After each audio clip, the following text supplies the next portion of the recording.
My fellow Americans and autists who voted for Trump, it's your boy Dank Brandon here. Well, here's a joke for you. What do Willie Brown and the 2024 presidential election have in common? Kamala Harris blew both of them. I shouldn't have said that. Do not come. Do not come.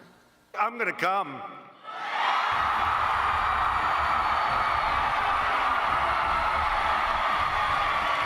I'm sorry. No, no, no, no, no.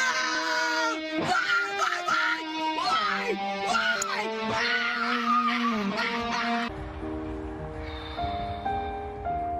It's all right. It's all right. I feel that way too. It's all right. We feel that way together, okay? Let it out. Let it out.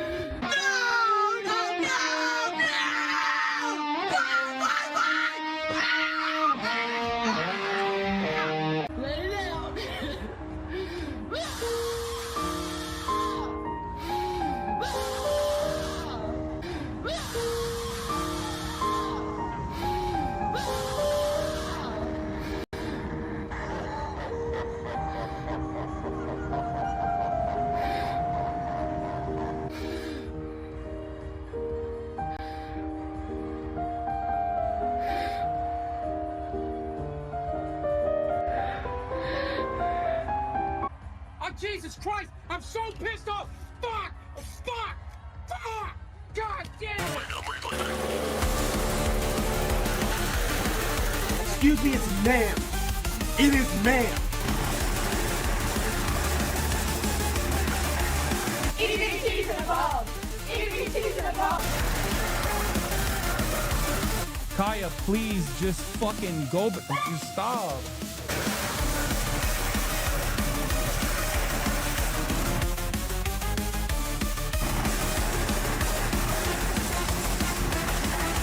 You deserve whatever suffering could possibly come to you. If you are a Republican and try to start any of that kind of nonsense with me in person, you will lose your life. And just now, Elon Musk did a German World War II salute. Last night, I was at Benihana with my girlfriend, and the server said, "What about you, sir? What would you like?" My girlfriend, God bless her heart, steps in, says, "Actually, that's me."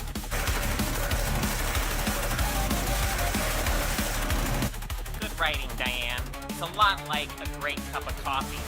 When it's made right, it just warms you from the inside out. You take the blue pill. The story ends. You wake up in your bed and believe whatever you want to believe. You take the red pill. You stay in Wonderland. And I show you how deep the rabbit hole goes. Which podcasts are you listening to? Which accounts are you subscribing to? I'm interested, like genuinely. We'll give you a moment to do some introductions, but before we do that, guys, hoist them if you got them. Let's give a toast to the inauguration of our 47th president. In fact, what may soon become the God Emperor, Donald J. Trump. Cheers. Cheers. Cheers. Yeah. Sorry about you being Canadian, Beck. Silent Hill F was made for women. That's why Airbag likes it so much. True. And I see you, Hypno. Hypno says that's gay. Smash JT. What the fuck? I mean, sleeping with McDuggan's body pillow. Is it, look. This is the way I think about McDuggan's. Is I'm straight, but sometimes in Dragon Age Inquisition, I got in a relationship with one of the male characters. If you turn the lights off, you don't know what kind of hole it is. It doesn't matter. You just shut the lights off, and everyone's the same. True. I think Jay just got a clip right there. Well, Jay, she's a prized urinalist. Oh, is she? Well, I mean, she hasn't won any awards, but she's been nominated. So... Oh, like Yote. Mm-hmm. Perfect. Yes. Perfect. She's the Yote of journalism. Of journalism, indeed. Woke, gay, and doesn't win shit. Excellent. Anyway, thank you, Destructive Disc, by the way. I appreciate you. And I appreciate everybody.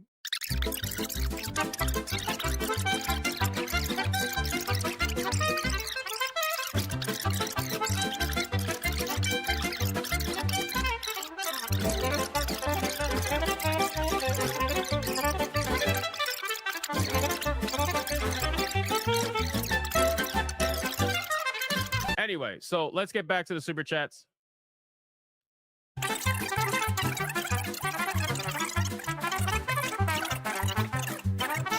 So let me see. We got JayViper with a 2. I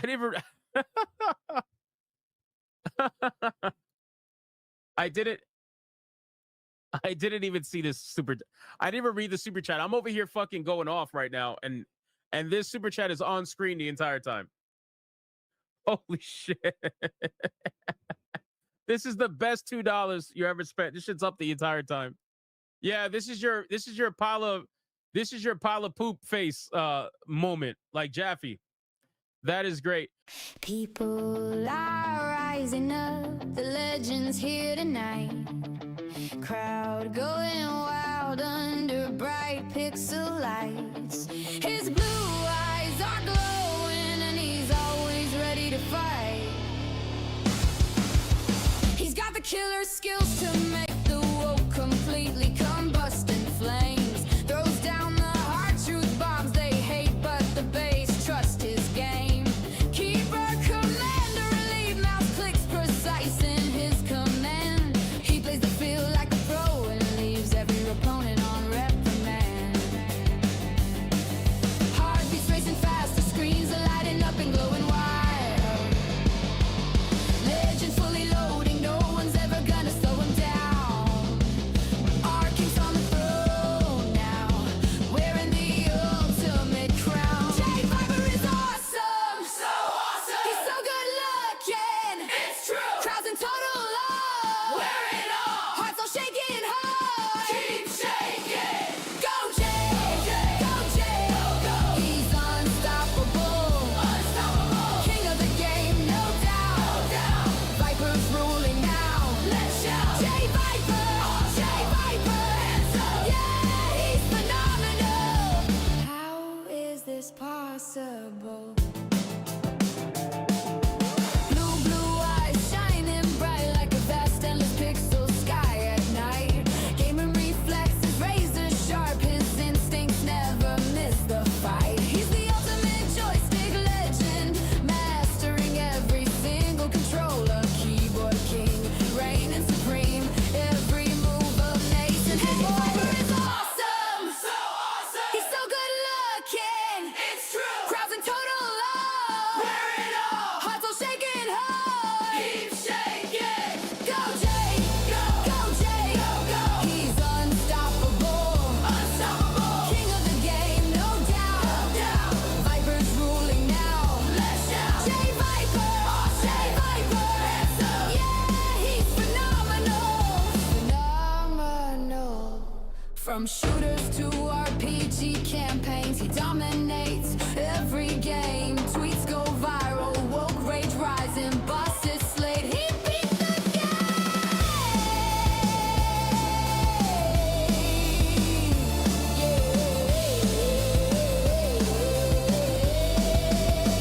JayViper is awesome, it's so true. He's so good looking, we love him. Crowds in total love, he's so fun. Hearts all shaking hard, we're quaking. Go Jay, go Jay, let's go. He's unstoppable, no stopping him. King of the game, no doubt, no doubt. Viper's ruling now, we kneel. JayViper, JayViper, JayViper, JayViper. JayViper is so freaking awesome.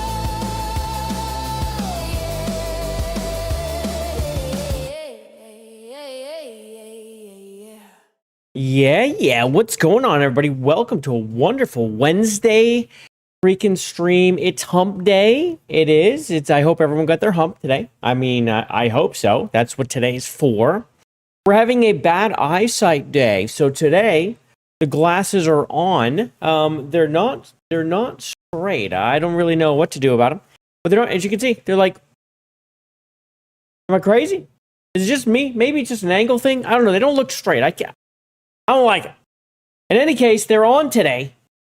So I can read and see and do all these things that I need to do, because what a pain in the ass, dude, this is. Because all day I'm like, oh yeah, I have glasses. I'm like, I'm using them for the stream. And here I am live and using them. Although I have to like do like this to like see stuff. It's ridiculous. But it's good to see you all. There's been some things going on, yes. GTA leaks are abound. We are going to talk about them. We're not going to show them because that's literally how you get your channel shut down. And I do hope anyone out there that streams, just know, do not show the leaks. Don't do it. Don't post them on your X. Don't put them on anything you give a shit about, unless you have a fake, a fake handle that you want to put it on or something, and then link it or something. But do not put it on your YouTube, your Rumble, anywhere. Rockstar has endless money.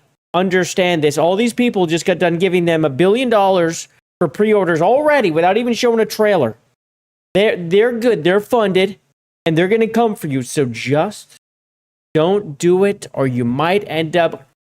I'm just saying it's cheaper for them to just than to actually get lawyers, even though they do have endless funds for lawyers too.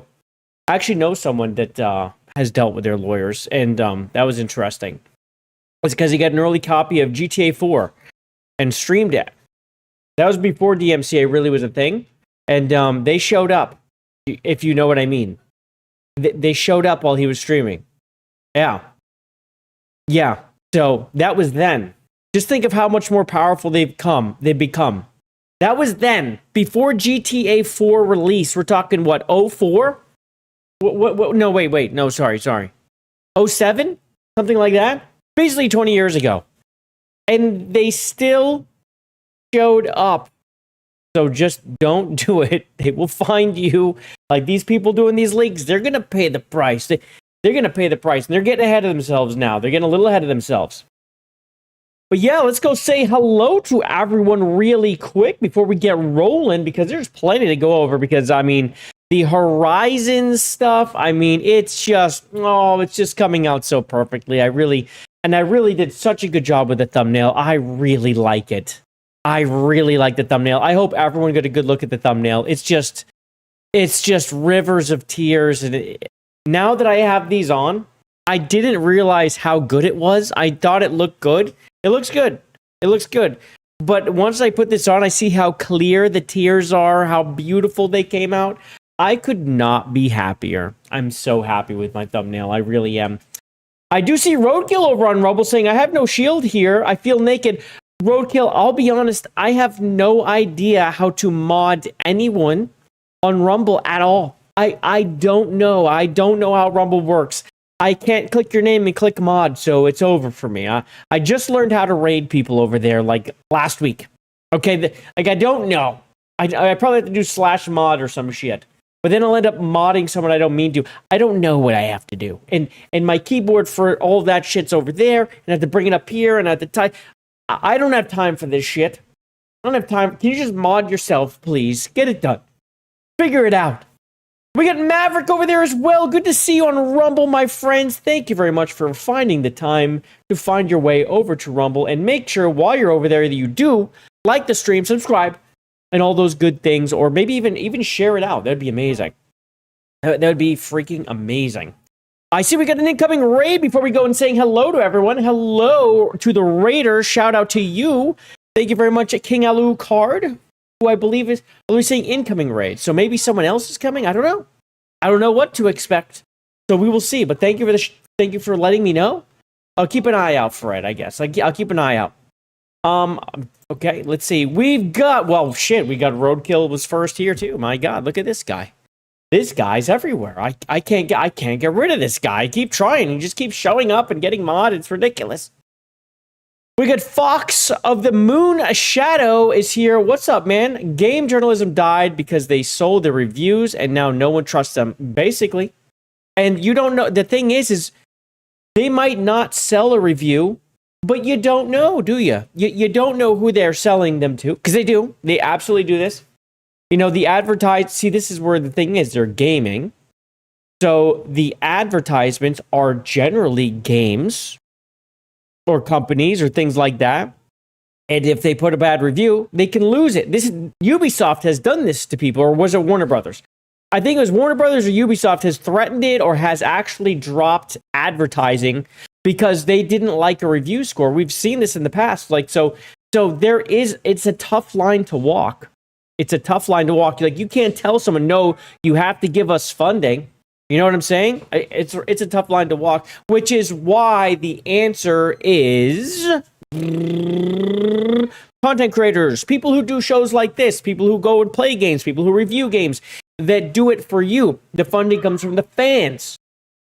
Now, once they start getting their little foot in the door and they start going to these places and getting paid for it, it's one thing to just get flown out. I do think there's a difference. Like going, getting flown out and checking something out. It can be exciting. It can be cool getting on a plane, though, you know, and like maybe you just like something a little more than you would have. But I've done it in the past, and I'm incredibly fair, but not everyone is, you know. I've gotten plenty of game codes. I've gotten copies to give away, and I have absolutely gotten something where I played it, and it was given to me, and I had a good relationship with the developers, and I was like, yeah, I just can't recommend the game. I'm sorry, like, I just can't. So, yeah, that's just how it goes. I do see that Roadkill says top 3 best intros on Rumble. Do I have all top 3? Because I have several intros. Yeah, there's a few. There's a few there. There's a bunch in one. But yeah, let's keep going. I'm all caught up on that. Yes. Oh, there's me. So yeah, we are literally on a 14-tier streak. We're about to hit number 15. If you guys can make it happen and we hit tier 1, there's going to be a gaming stream, but then we hit number 15 and we're well on our way to 20. It would be incredible if we do it. I would love to do it. So let's do it. If you can help me help you get a gaming stream. You know what I'm saying? And then if we get to tier 2, it's hair. You know how the hair, then the glasses and all that. Not these. Well, maybe these. I might have these because I'm having one of those days. But we'll see. We got White Wolf Heathen. What's going on, man? What's up, Jay? I used Grok. Wait. I used Grok to make a game based off my books. Certain furries, they call themselves devs, are jealous. Oh, nice. How'd that work out? How long did it take? I'm interested. I want to check that out then. I want to check that out and see how it is. I'm guessing it's pretty simple right now. Or I don't know how long it's taking. I don't know how far you're in. That's very cool. I'm actually going to be talking about AI game dev. Well, I think it's actually in the title. Yeah, I'm actually going to talk about AI game dev a little bit. Because last stream, we talked about the well, it's not called that anymore, but the Kaiju engine, but now it's Question Engine. We don't know the name of it. But the one that Grums was working on, they can like backwards code, right?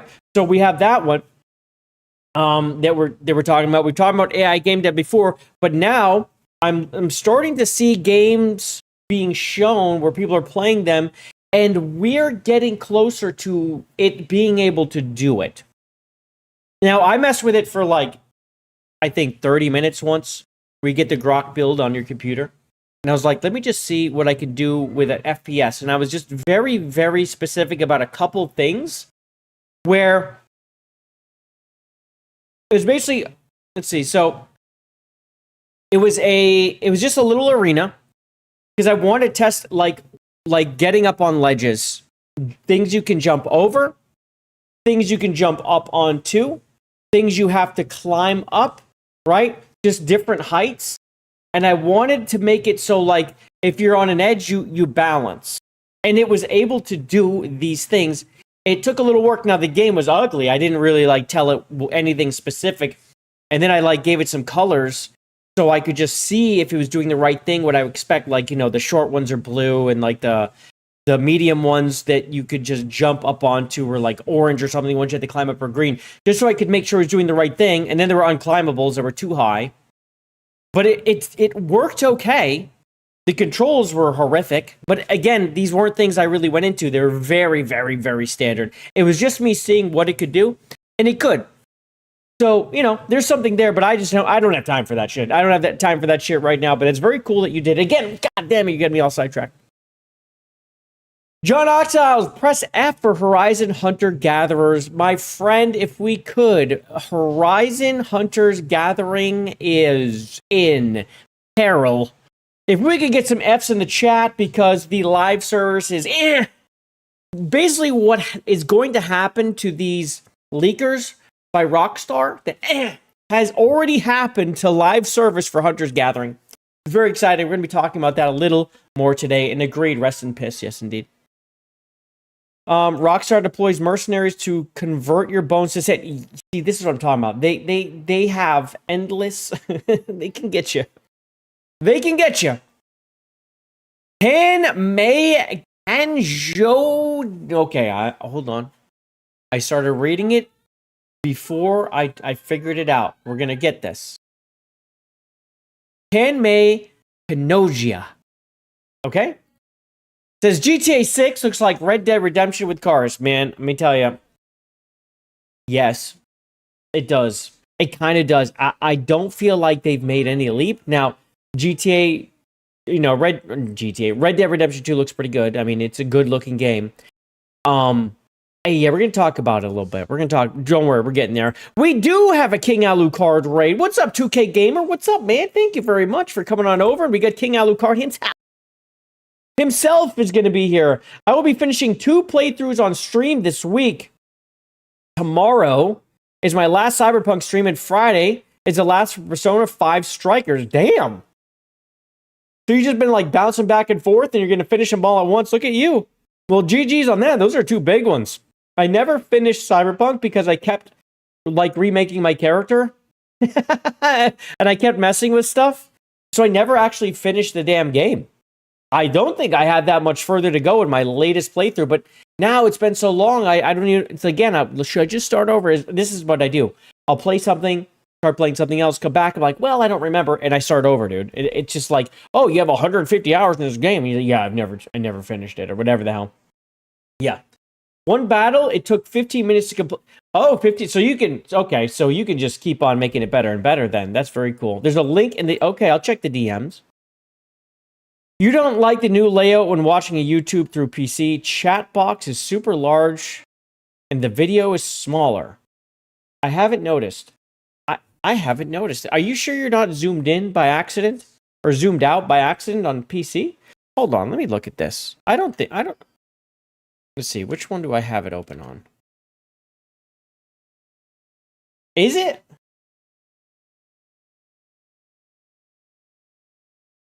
Is it though? If you zoom in, this happens. It gets all funky. I don't know. Well, I don't know. Is it? I don't notice it, but I have a pretty big screen. Well, that's not good if that is the case. I hope that's not the case. Well, now I forget what I was doing. Oh yeah, we had this up. That's right. I'm like, where's the thing I had open? No, it was this. Thank you for the effort, respect. Hunter's Gathering appreciates it as well.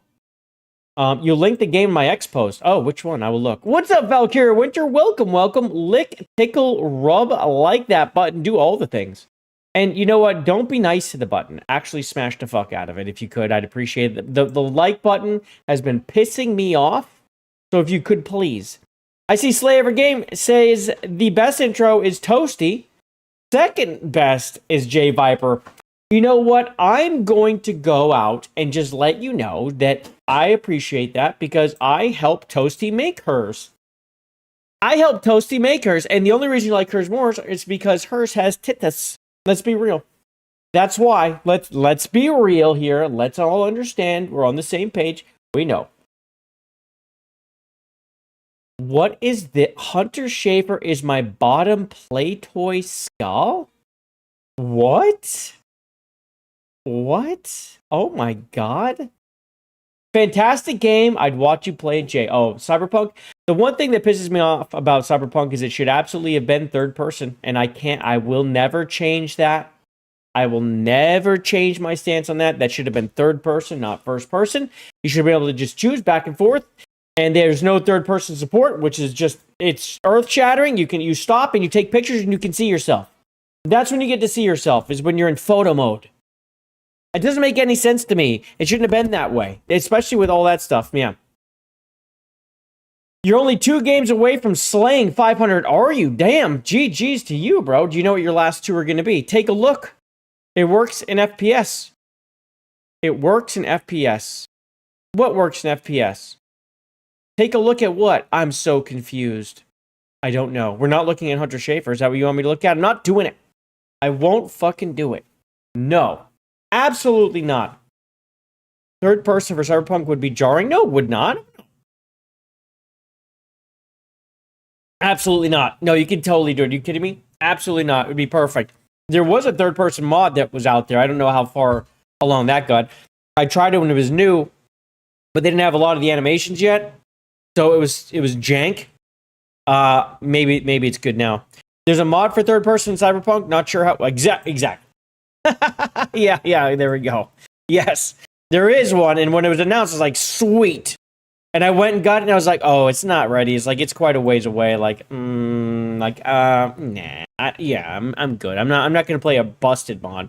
I want to be able to see my guy, right? I want to see my guy because you're changing your body. You make it look different. You're getting attachments. You're getting different legs. You're getting whatever.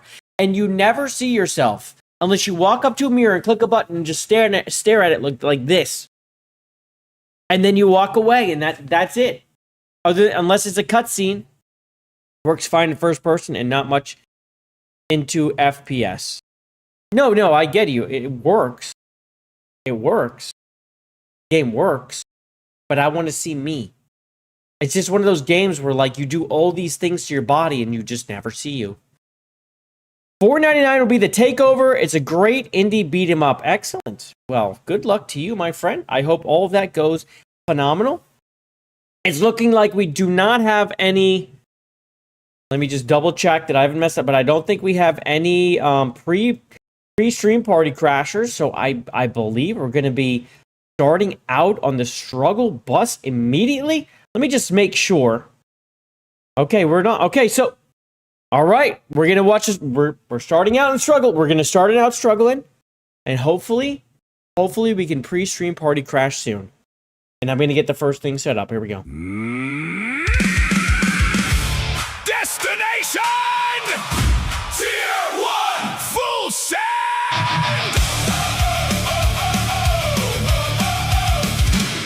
Through the fence, through the gate. Sorry, mate, no time to wait. Past the mailbox, past the shed. Nearly landed on the neighbor's head. Every super chat gets us near. We're gonna hit tier 1 this year. It's a struggle bus, full set, no brakes. We're chasing tier 1, whatever it takes. Crash the barn, flatten the sign. One more super chat, we'll cross that line. It's a struggle bus, go, go, go. Tier 1's just ahead. Now let's steal the show.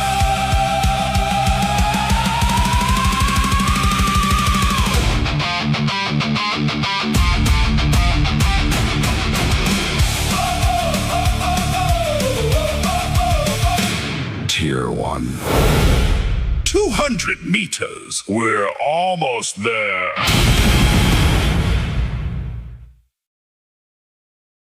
But 200 meters is still yet so far, far away indeed. It is. Shout out to the struggle bus for showing up, and let's get moving. So we are going to be talking a little bit about indies. So this Niall Sanka, we've talked about him a few times. So I'm just going to bounce with him real quick.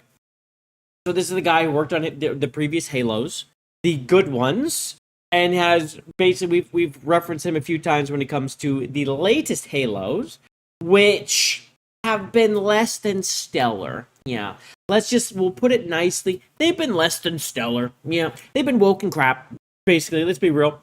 Especially the latest one, Campaign Evolved, just a joke. This is kind of where a lot of people found Niall Sankey. So anyway, he's saying that let's support honest indie developers instead of corporations pushing modern messages. And he's got 2 indies that he's talking about right now. And he's saying Twisted Tower, which is a brand new release, is blowing up. It's a Bioshock-inspired FPS made by Thomas Brush. This game is bonkers and fun and under $15. So we'll be checking out that one. And he says Cultic is one of the best boomer shooters ever, inspired by Monolith's Blood, an incredible game currently on sale for $7, and there's a free demo. So I have not checked these out. I did see some posts about Twisted Tower lately, and I think that's because it just released. And I believe I saw the developer go by my feed, but then I saw this pop up. So I figured, let's check it out. So Twisted Tower, first of all, what is this game? Blast your way through an abandoned 1950 theme park. It's crawling with fairy tale mascots, twisted puzzles, and deadly traps. Uncover the dark secrets of your past as you race to the top to win back your love of your life. It's a shooter, first-person horror exploration FPS 3D. Okay, so let's check it out. What's this gameplay? Well, let's see. Let's see the pictures. Twisted Tower. I'm guessing this is the beginning. Okay, Twisted Tower Resort. Ew, creepy. We get some creepy phones. Oh, yeah, I see what we're going with here. Yeah, we're going for creepiness. It's actually kind of the layout. The design reminds me a bit about Bioshock. Right? It kind of reminds me of Bioshock. Just the design of it all. Definitely a little Bioshocky. Especially when you think about the digital circus. The circus of value. This kind of makes me think of that. A little bit. I don't know what the actual game is. But, man, does it ever have some Bioshock ringing, huh? Like the creepiness of it all? Man, does it ever? I wonder if this guy worked on a Bioshock or something. Let's see. Yeah, okay, we got some creepy dolls. Oh, yeah, here we go. 50% off Ticklin' Tommy Gun upgrade. Shit, okay. All right. What else does it say? Let's just read this real quick. About the game. Step right up to the Twisted Tower. Careful, though. Our silly mascots may be looking for a hug, and our carnival rides might need some screws tightened. So what do you say, chap? Are you tough enough to make it to the top of the tower and save the love of your life? Okay, so it's 5 levels. Hotel, water park, clown casino, carnival forest, and the space station. Punchy, bloody gunplay with corrupted fairy tale mascots. Immerse yourself in a mysterious and emotional story. Oh, it's very emotional. Choose from a variety of unique paths per playthrough, ensuring the world feels like a fresh new experience. And you can upgrade your toyish arsenal, including whack-a-mole mallet and all these things. Yeah, okay. Alright, so let's see. It's got violence, gore, blood splatter related to shooting and killing enemies, monstrous creatures. Alright, let's go check out the trailer. I want to see this trailer. Let's see what we got here. Hold on a second. What we don't have is we do not have the correct audio chosen. Jay. Alright, let's go. Let's do it.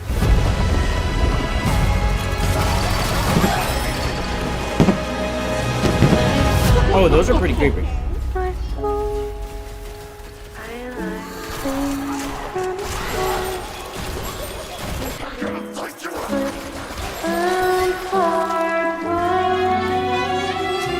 This the fiancé, the love of my life. Dude, it does look pretty. It does look pretty creepy. I like the creepiness of it. And everything explodes in the party.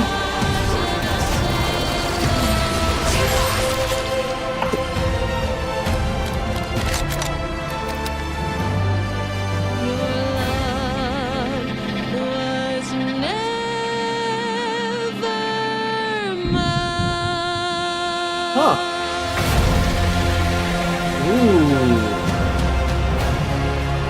After 5 years of indie development? Get me out of here! This looks pretty cool. This looks pretty cool, man. That looks pretty nice. How much is this? It's $13.49? Holy crap! I gotta. Maybe I'll check this out. Maybe I'll have to check that one out. Jesus Christ, that looked pretty freaking good, yo. I'm gonna give you guys a link to that if you're interested. Gee, you can check it out. I want to go check the Steam DB on this. Hold on a second. Let's go see like go check it out. I want to see the Steam DB of Twisted Tower. Twisted Tower.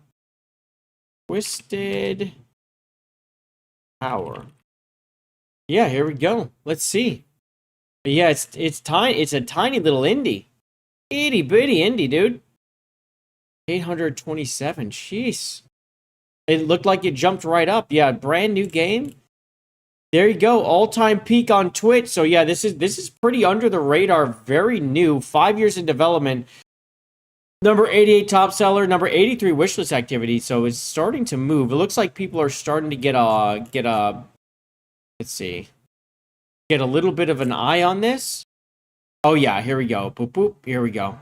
Yeah, starting to pick up here in the last 2 months. So, man, I think it looks pretty good. I think it looks pretty good. What do you guys think? Anyway, that's the link if you want to go check it out. Twisted Tower. It yeah, $13.49. Not too bad there. What else has they made? Let me see. Let me see if they have specifically made anything else. It is Steam Deck compatible. Let's see what their X is. Yes, continue, please. 3D Realms. Painkiller Games. They're publishing Painkiller Games. Okay, so which one is it? Cultic, Twisted Tower. Go ahead and follow this. Which one is them? Cultic and Twisted Tower. I don't know if Twisted Tower has their own or not. This is just their publisher. Huh.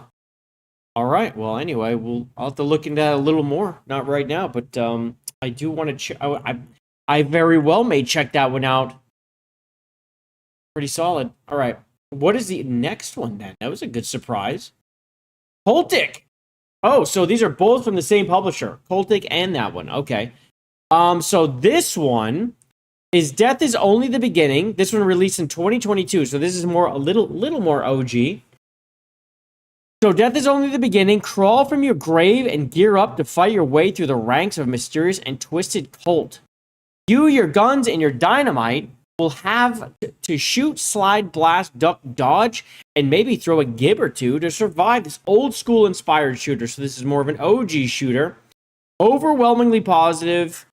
On the English reviewed 97%. Recent reviews is 93%. I mean, so this game did pretty well. It was well received. And let me go look at this one again. That's what I wanted to look at on this one. Let's see how this one's being received. 89%, 96%.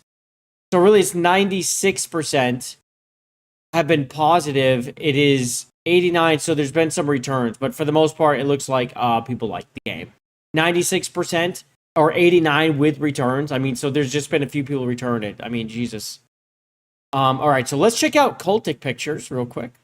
And then we'll check out the video. Oh yeah, you can see like the OG graphics here for real. The ambiance. Okay, we get some cultists there. I feel like we found the cult already, you guys. On the second page, we've already basically identified the cult. Yeah, these guys look like they're evil. So we're not in the cult. Okay, at least I don't think, unless we're trying to escape the cult. They're shielded. We got some skeletons. Are those skeletons? Or are they just far away? I can't tell. They just might be far away cultists.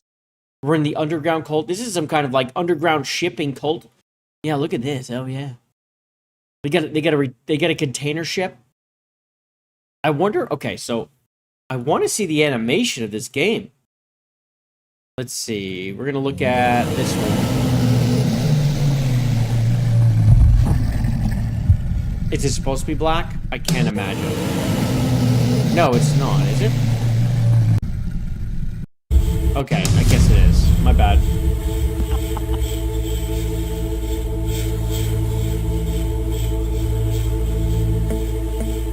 "3D Realms presents something in 2D. A game by Jason Smith.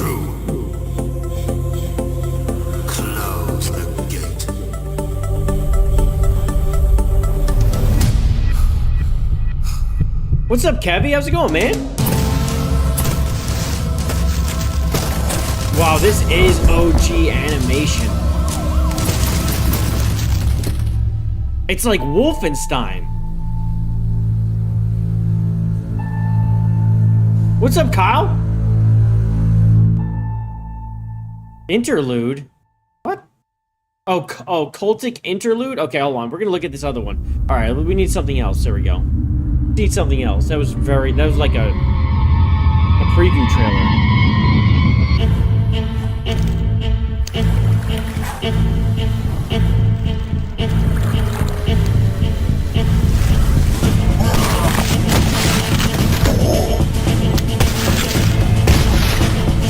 This looks kind of sick, I'm not gonna lie. This looks pretty sick. Both these games do look pretty fucking sick.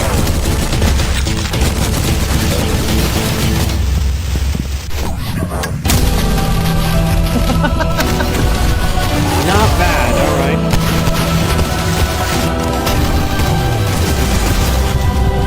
Yeah, of course you're gonna blow up the TNT. Yeah, you're gonna hit the barrels. Got a sniper, a shotgun, we got freaking SMGs. Pretty nice. I like it. So Cultic Chapter 1. Rise up, fight back. This is okay. Dude, I like the music. The new Hellraiser looks good, but probably too graphic to stream. Yeah, there's lots of things in there that, like, we can't even show the trailer, bro. Like, you know what I mean? Like, I would play that and stream it. Like, one thing, though, is... Here, let me link this to you guys. This looks freaking sick. I'll link this over here. We'll go in Rumble, too. There you go. If you guys want, check it out. That's Cultic. That looks pretty sick. I like both of them. And Cultic has a demo. By the way, the one we just showed has a demo, and the game itself is $7. Gonna add to my wish list in case anyone, feels up to it. Yeah, that looks pretty freaking sick. I like that, man. But yeah, the new Hellraiser does look good. It looks really good, but again, unless they have some kind of streamer mode, I don't know if you're gonna get away with playing that anywhere. That's the only thing, like with that game. Not to mention, they'll probably also have freaking the music too. Like, that thing's going to be full of problems for streaming. But the game itself looks like it'll be great. I just don't know how much of a foothold it will get from, like, creators that, unless you pre-record and then block things out or something. Like, but that sucks to watch. I don't know how Rumble is about that stuff. They're pretty picky about that stuff too, right? Yeah, you'd rock that shit? Hell yeah, man. Hell yeah. No one steals our cultic chicks and lives. No, they do not. No, they do not. Have I seen the game Lantern of the Laughless Saint? It looks like old school Elder Scrolls. Is that on Steam? We'll check that out. Let's see. Lantern. Let me move this. There it is. Of the Laughless. Is this right? Saint? All right, we're going to check this out. So this is a solo or co-op RPG inspired by Morrowind. Drawn by a shared dream, you awaken on an isolated island crowned by a silent tower. Unravel the mystery of the Laughless Saint, confront the weight of human desire, and decide what deserves to be saved when the light beneath the world finally stirs. Let's check out the pictures real quick. Okay. So we got a fucked up moon. First things first, we got a fucked up moon. What'd you send me, Kyle? I'll check it out. There's a wolf bear that's standing on two legs. All right, hopefully a friend. Okay, we've got some kind of statue of a dude there. Okay, we've got Argonians. We've got... Is that a cat? That might be just another Argonian with a cool helmet.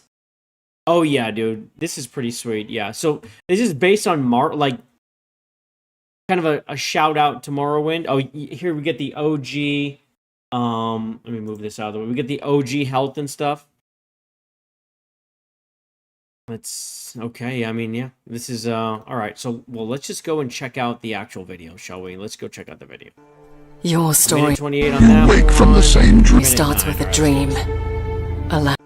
Your story starts with a dream. Oh, I mean, we're not messing around at all. They are not kidding when they're saying, okay, so we got the Argonian, right? Your story starts. We've got the with a Khajiit. dream. I seen them. They got the Khajiit called the Calyx. All right, let's just go. Sorry. Your story starts with a dream, a lantern, a saint, a tower. And when you wake, a boat carrying toward an island you've never seen. Oh, that's Everyone is that here the map? arrived the same way, same boat, same dream. And every one of them will tell you it means something different. That's pretty Deep inside the interesting. tower is an amphitheater. Feel it see through your actions. You know what I gotta appreciate? Like, a lot of times when you get into an area and there's a lot of stone or rock, it's very blendy. Like, it's very blendy. But they did a good job with like, you see, you get the moss covered stones here, but then you go up here, you have a different type of stone. This one has like little ringlets on it, and then you have another type. It looks like they're starting to use like the moss type up here again, but it's layered very well, so you can make it all out, and it doesn't look like just gray. You know what I'm saying? Like, they did a pretty good job designing this amphitheater. Oh shit! I fucking clicked the button, dude. All right, let's go. Deep inside the tower is an amphitheater. Feel it see through your actions and compose the audience for the grand finale. Oh, and every NPC can be killed. But the dead here don't go quietly. Kill someone and you'll fight their ghost too. Go back for the body later, and it may not stay down. Oh, More than shit. 50 quests at Okay, so you can kill the people, but their ghosts will then fuck with you, and then the body might rise again? That's pretty cool. That's pretty fucking cool. launch. Some very dark, some not. All of them hiding secrets or one-of-a-kind items. Underneath it all, spellcrafting and alchemy. Use these tools to vanquish your foes. Every skill you use makes it stronger. Floating islands. And one You more got thing. drag and drop. Full multiplayer co-op from day one. Multiplayer Experience the game in co-op? single player, or bring your friends. The Lantern of the Lathless Saint hits early access August 17th with everything you just saw in the game. What? Will you be able to stay Is this sane? new? August 17th? This just came out? It has fucking online. It has co-op already? Alright, so let's see this. This is the other trailer. This is brand new. What the From hell? the same dream. Follow the same hunger in your chest. And when the fog lifts, the tower is waiting. Some people come chasing miracles. Some come running from their lives. Most don't even know why they walked onto the boat. The ones who stay talk about a light under the tower. A lantern that holds a saint buried in the stone, grasping the divine light. This is older footage, Here, you can kind of every tell. desire leaves a ghost. Or maybe it's just the way that they recorded it. Dude, what? Online co-op? That's so cool.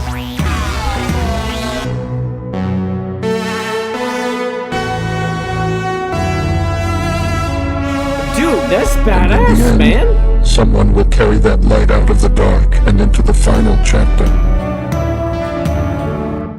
The Holy Fool? What the hell?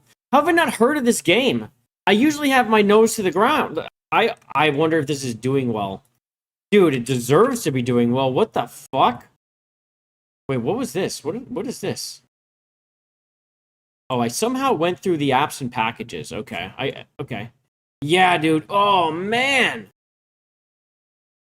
Oh, let's see how it's doing. All right, 87%, 82%. Dude, what the hell? This looks great. I'm adding this to the wish list right now. Oh, it's on early access right now. So we're on early access. All right, so this is not full release. We're going to follow this one. It's $18. Released, it's here. This is just like, it's here. This is our release. It's out. Jesus. Wild Ancient Island, open-ended. Most quests have multiple resolutions, mercy, violence, or compromise, or deceit. Large cast of bizarre characters. An amphitheater, we saw that. Visceral combat, multiple weapon types. Of course, full co-op.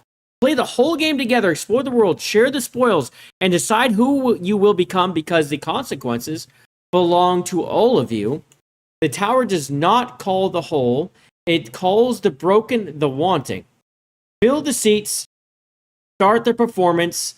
Find out what is buried at the bottom of the well. This is really fucking interesting, bro. Shout out to you for like bringing this one again to the chat. Jesus Christ, this looks really great. All right, we're dropping another link. We're dropping another link into the chat. There we go, guys. Jump on if you're interested. Add it to your wish list, buy it, whatever. Damn. Shout out. Thank you. Bene Gesserit using the voice narrator. Yeah, I didn't love the voice there. But I mean, I don't think that's in the game so much as it was their trailer. I like the woman better. Yeah. But I tell you, I mean, this looks really neat and big. I'd say of the three that we just looked at, I really like the cultic. I mean, dude, I don't know. They all looked really good. The cultic looked like the coolest, most like unique. But the Twisted Tower looked really well done. So does this, though. I mean, so does freaking this. They both look really great. I mean, this one's early game, so early access. Just came into early access, I guess. So I'd be interested to see like how complete it is, but it looks like it's being received well. Let's see. I've always wanted to play Morrowind, but I felt the game was too dated. Yeah, Morrowind's pretty dated at this point. It's exactly the kind of game I want as someone who played a lot of the Elder Scrolls Morrowind. I simply cannot recommend this game at this current state. I'll update my review when things are better, but asking nearly $20 for a buggy mess is a hard sale, even if the content itself is large and enjoyable. So this guy is seeing a lot of co-op desync right now. Yeah, it's early access. I might hold off on this one, but I'm going to keep my eye on it. But it's also being well received, so I wonder if the bad reviews are from the co-op. Looks like Mark Fox is already all over this one. And who else? Wingo Dingo. Open Morrowind? Yes. Is this the one where they remade Morrowind in, is it Skyrim? Or did they remake it? Is that the one you're talking about? They're remaking it, right? They're making it from scratch. Is it that one? I think I have. I believe so. And let me see what you sent me real quick. Yeah, of course, though. This game, I mean, this looks hella better than Avowed. Avowed's a joke. A fucking joke. Wait, where'd you send me? Oh, was it on? Hold on a second. Hold on a second. I believe this guy sent me something on Discord.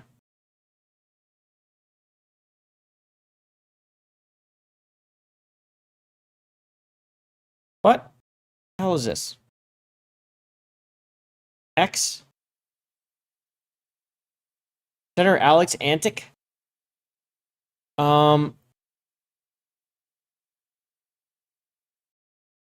Oh, I do like this. Yeah. Okay. We'll talk about this.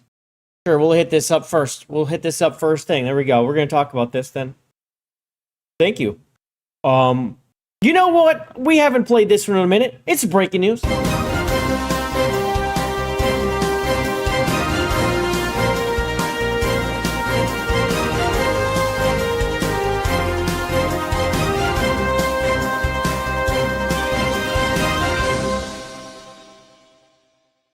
Ladies and gentlemen, here on the Viper Byte, we have a little bit of breaking news from Australia.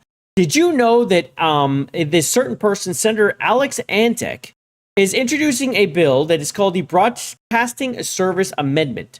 It's a Register of Media Interest bill for 2026.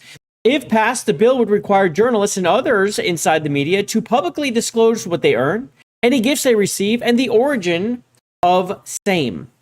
If news media in this country are as influential as we are told, then Australians deserve to know this information. Agreed. And here in America, I would really like to see the healthcare field not be allowed to advertise on the news. You know what I'm saying? I'd really like that to stop. But let's hear what he has to say. Today, I'm introducing a bill which I'm calling the Register of This guy doesn't even speak right. I'm not interested. This guy's a crazy axe. I'm not listening to. Oh, sorry. Today, I'm introducing a bill which I'm calling the Register of Media Interests Bill. In this building, I'm required to disclose everything I earn, everything I own, everything I take as a gift, and put it on the Senator's register. I'm just saying. This sounds a lot like Kyle. I think Kyle just doxed himself. I'm just saying a little bit. Sounds a lot like Kyle. Just saying, just a teeny tiny bit. Register of interest register. But journalists, despite the fact that they're always telling you how important and relevant and influential they are, they don't have to do Didn't know I had an Australian senator as a today, fan. that's the bill I'm introducing, the Register of Interests Bill, the Broadcasting Services Amendment Register of Media Interests Bill. This sounds like something that someone that is him would say. Doth does protest too much, Kyle? Goes up. We'll see if it gets Kyle? through. But ultimately, what this would do is create a register of interest for journalists such that they have to tell you all of the gifts, all of the earnings they get and put it onto a register so that we can all see who's paying the piper. Today, I pretty I'm much just introducing, want banking to be completely visible, and I want to see everyone who makes every dollar. I kind of just do. Sort of. Something like that. Especially if they're like, politician. Like, we don't even hardly get that, dude, with our politicians. You kidding me? I would like that for everyone that's in influential positions like this. The media would be nice. But what else I would like to see in the chat, Kyle, thank you very much for that. I appreciate that little tidbit of information for my Australian fans. Marathon. It's time to just give it a little checkup. We like to check in on it about once a week because otherwise I think everyone just goes a little crazy about Marathon because it's just that bad. We don't want to talk about it. So this is basically Concord 3. We know that it has failed. It failed after pretty much a month, I would say. Maybe 2 months into season 1. And it was dead. I mean, it just died. And there's really no even arguing it. The game died. It never really came back. The only comeback it made was when it was free for a week. And then people kind of showed up day 1 and 2, and then they just left because they were like, this isn't worth it, I'm not buying it. And then pretty much it has now settled below 5,000 a day. It's insane. Like, no one's playing, dude. There's still a month left. It's a disaster. The game's a failure. Okay? It is Concord 3. And the only reason it hasn't shut down is because they just can't shut it down. They can't. If they do it, the investors will lose their shit. They're going to lose their shit. Not to mention they have all these other live services in the fire they're trying. Well, there's one down today. We'll talk about that. But they have these live services. They want this to be the future. And how can it be if you're just shutting them down?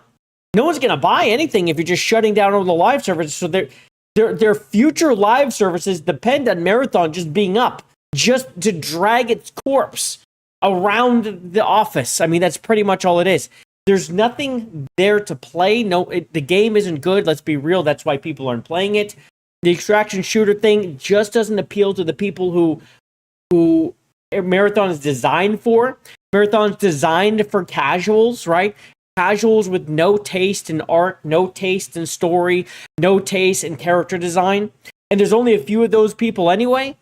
And then you're going to actually make them work for their stuff where they can lose it. Are you kidding me? These people aren't even gamers. That's who you're that's who you made the game for. That's how you designed the game. And then you made a game that's actually for more like elite players. And they're not going to play this shit. So, hey, it wasn't my decision. I didn't do it. I just told you it wasn't going to work. I let you know, Marathon. I let you know, Bungie. I let you know, Sony. I told you many times before it ever released, stop what you're doing and go backwards, okay? And start again. And it is funny hearing what Marathon was supposed to be versus what it became. Marathon was not supposed to be an extraction like this at all, okay? It was not. And then it just kind of turned into one because they got a bug, basically a bug, the bug in them to make it an extraction. They decided to do that instead of like it was more of like a co-op, like co-op looter. And they said no. I don't know how you do this. And then on top of that, of course, the character designs, the actual design of the game. Yikes. Yikes, you didn't have to do it. Well, anyway, a friend of the channel, Polish Tamales, has been keeping up with Marathon. Okay? This is day 167 of Marathon, called Eat the Bugs. Okay. Marathon reached 4,020 concurrent players on Tuesday evening, down from 4,076 the week before. Wow. Only a teeny tiny drop today. In fact, I did notice something. And we got to go to Marathon real quick. Oh, look at that. Still the number one search SteamDB game. That's impressive. Yesterday, it got up to, the day before, on Monday, it got up to 4,315. Very exciting for a Monday because the Monday before, it was 4,076.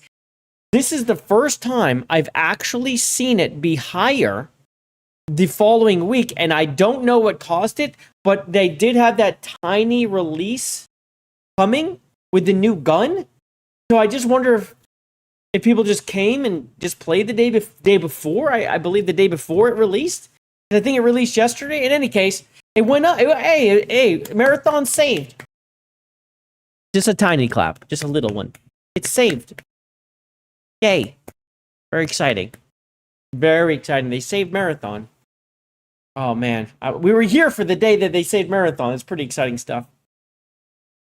For context, though, if we just look back and just see how it launched, March's peak was 88,337. Dude, this wasn't that long ago. It was 167 days ago. Not that long ago in terms of live service games that are supposed to be the breadwinner, the moneymaker for a company to keep the doors open and not just keep the doors open, but flood it with cash. I mean, not very long, right? This is not 5 years. This is not 9 months, 10 months. This is just a few months down the road, and no one ever really showed up. It's just gone down. Anyway, we can talk about that all day. But it's a 95.45% drop from that high. 95% of the players have left. Yikes. We're 34 days away from Season 3 of Marathon, which is crazy, guys. It's in such a bad state now. It has less than half of the players now than it did at the end of Season 2. Or Season 1, sorry.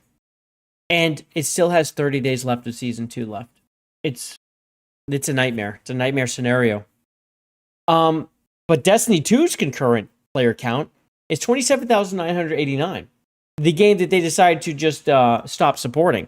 And of course, it's only going to go down and drop and die because it's not getting any updates. People are playing until the finish, and they're just basically blowing their load on it and being done. They're just getting out. Just do everything, and then this is it, and they're leaving. Because this is going to get shut down at some point, too. They're going to shut it down. You're not going to be able to go online at some point with Destiny 2. That's the 73rd consecutive day Destiny 2 has beat Marathon, and it will every single day for quite a while, until Destiny 2 just hitters out to nothing. The petition for Destiny 3 has reached 408,878 signatures. Bungie has been mishandling Marathon from the start. The game launched in March to weak sales and a player base that never stuck around. Dude, they didn't. This is what I'm saying. The people who bought it day one didn't come back. Even a week later, tons had left. A week later. And this is while they're supposedly adding people, right? And people are just coming and leaving. Like, they're coming in and leaving. Steam peaks have cratered from over 14,000 last month to just over 4,300 now. Mass layoffs have hit the studio. Destiny 2 support got cut. The game director left. Sony already took a massive impairment hit on the acquisition, and every update was supposed to turn things around, and not a single one has, dude. Not a single one has. And this is a good breakdown to the history of these updates. These updates that are going to save Marathon, but then we're always told, no, that was never going to save Marathon. Are you kidding me? No one said that. Meanwhile, they do. So then came the Ordnance heist on August 18th, which of course was yesterday. Now, this is the Hail Mary that they threw, right? Where they we're going to release this great weapon near, like past the middle of Season 2. There's no way this was the original plan. This was something that was going to be a Season 3 hook, right? But they're like, wow, things are bad. We need people to want to play this game. We need some of the people who may have walked away to see this cool new gun. A cool new gun. It's the big reward is the Firestorm in the Ordnance heist.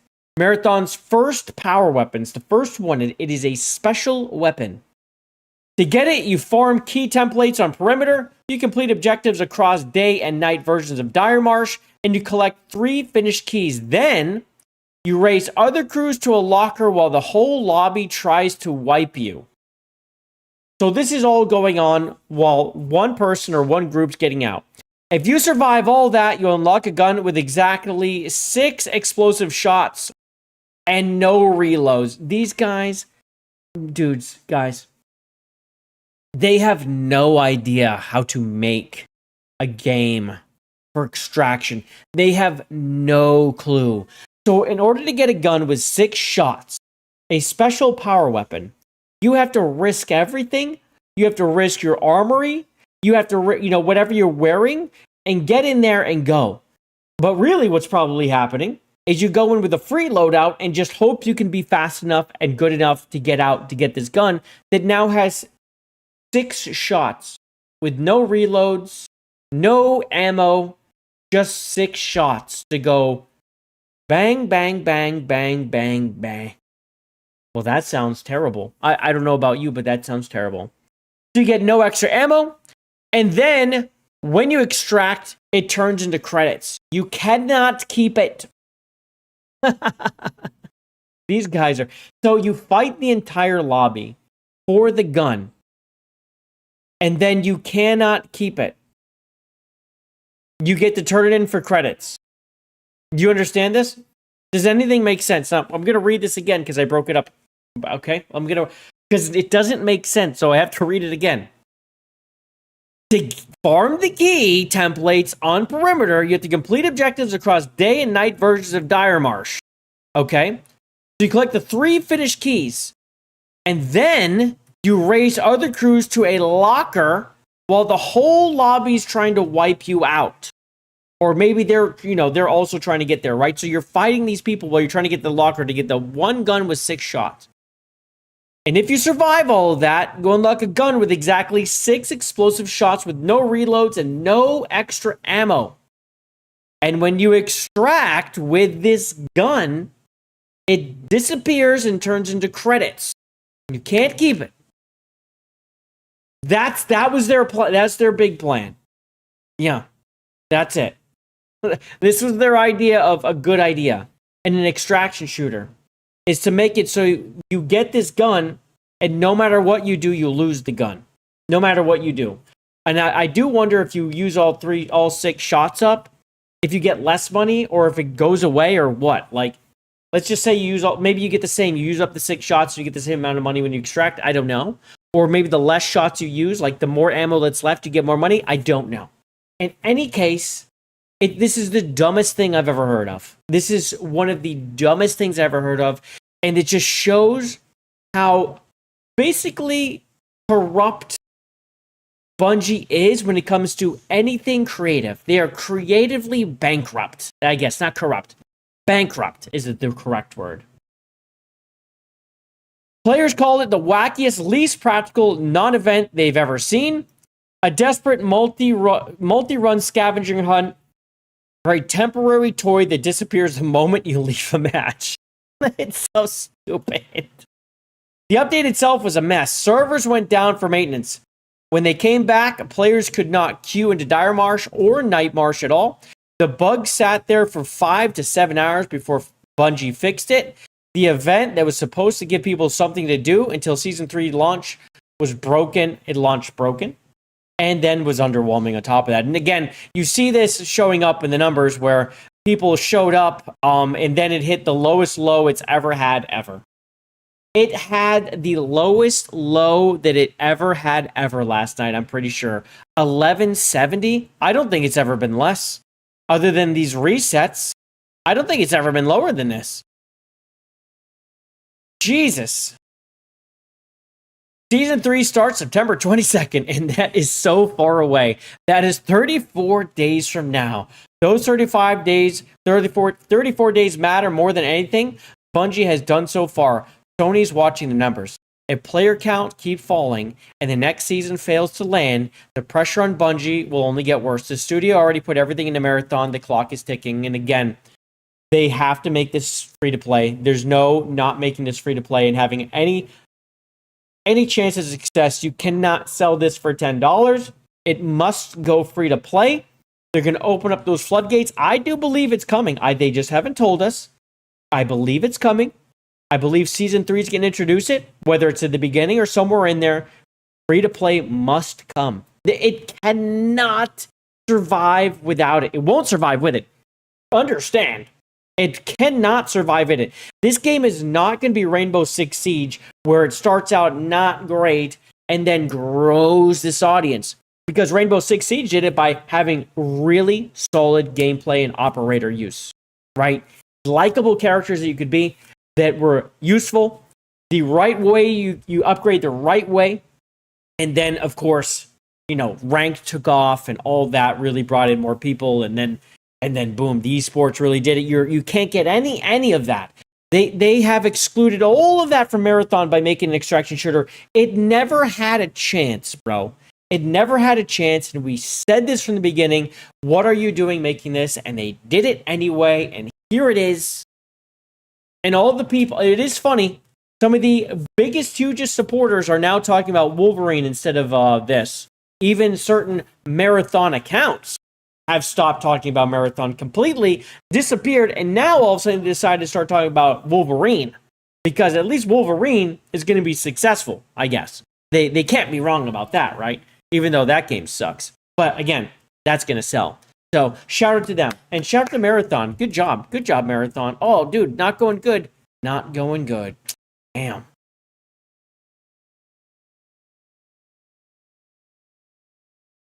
You wonder what the hard deck is for Sony concerning numbers? Because they should have pulled the plug. This is the thing, Kevy. I've said this before. They cannot. They cannot shut it off. It is Concord 3 already. It's just going to bleed and bleed and bleed them. They can't turn it off. It has to stay up. They have to prove that they won't shut it down until another live service can come on and start making something.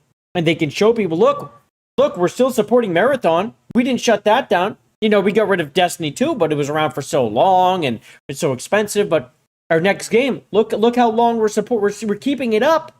Look, guys, you can trust us. Please play this other game. And then if people actually show up for that, they'll shut it down. But they're not doing it yet. I do think the floor is more of time. I think the time is the 1 year mark, where like the end of season 4. This has always been kind of my thing. Season 1, the bust. Season 2, a more bust. Right?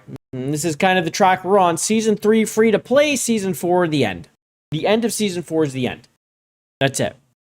And so you're gonna get the free to play at some point. It'll have the influx of people, and then they'll leave. Yeah, they're not gonna stick around because it's not even worth not paying for. That's the problem with Marathon. It's not worth playing for free. We saw that in the betas, bro. When they try to convince us, no, the reason people stopped playing after day 1 is they were all set. Oh, they were all set. They were like, oh, they knew they loved it, and they were just going to come back for launch. And then launch happened, and the same thing happened. Day 1, 88,000, which was bad. Remember, this was not good. It sounds good now compared to 4,000, obviously, but it was bad. That's not what they would. They needed 150 to start and start building up. That's what they needed. And they went 88 and dove off a freaking cliff. In a month and a half, they lost half of their peak, bro. It was insane. But the same thing happened where people left and it was wait for the weekend. And the weekend came to like wait. It's always wait until Cryo Archive. Then they actually had the end game stuff. And then that came and there's like, no, that wasn't going to save it. And it's just, the numbers just kept going do. And, oh, don't worry, we're going to get saved soon. And now they're coping. I don't even know if they're coping so much as they've just given up and they've left. Like they know we're right. They're not sticking around to admit it because no one plays the goddamn game. They all left. And that's the situation. Yeah.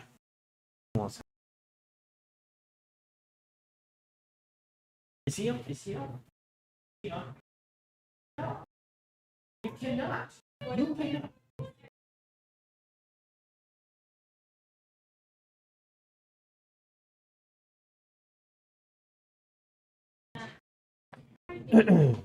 Oh, what's up, Polish Tamales? We just talking about you. The limited events have been a bust so far.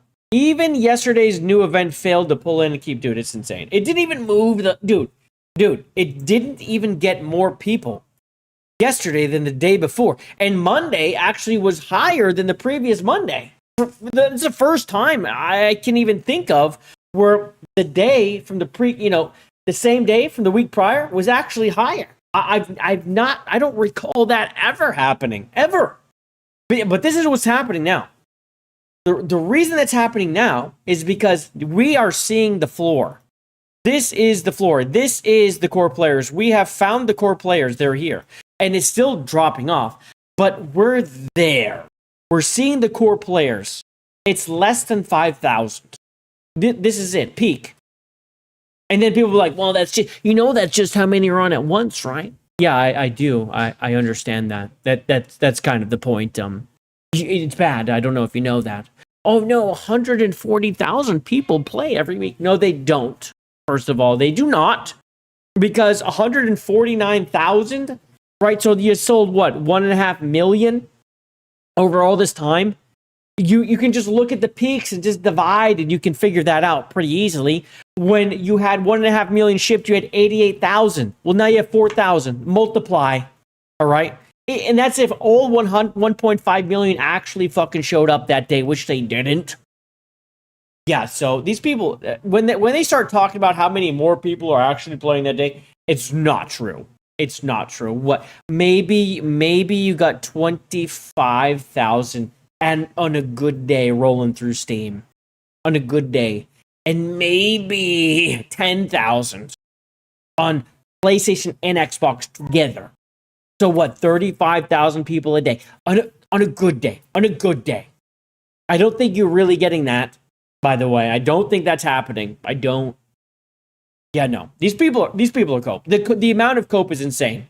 But yeah, anyway. Shout out. Polish Tamales tweets make you laugh all the time. Polish Tamales always has like a theme going on.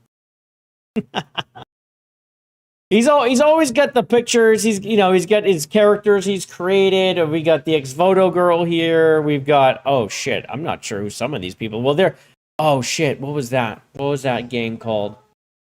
Oh shit, I forgot the name of the game. Monies or some shit. I don't remember. It was fucking terrible. But oh wait, is it here? Population. There she. Oh, this is. This is that game where they went and stole shit. Yeah, anyway, relooted. Thank you.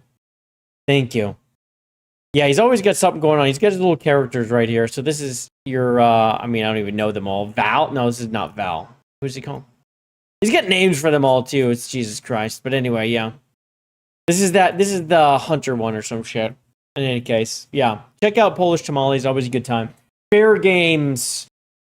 Yeah, I've data dumped these things, bro. I covered too many things. I can't keep it all in my fucking memory. Ladies and gentlemen, I was just doing a little trip down memory lane today, just checking out some old stuff. And I came across this tweet from Game Rant.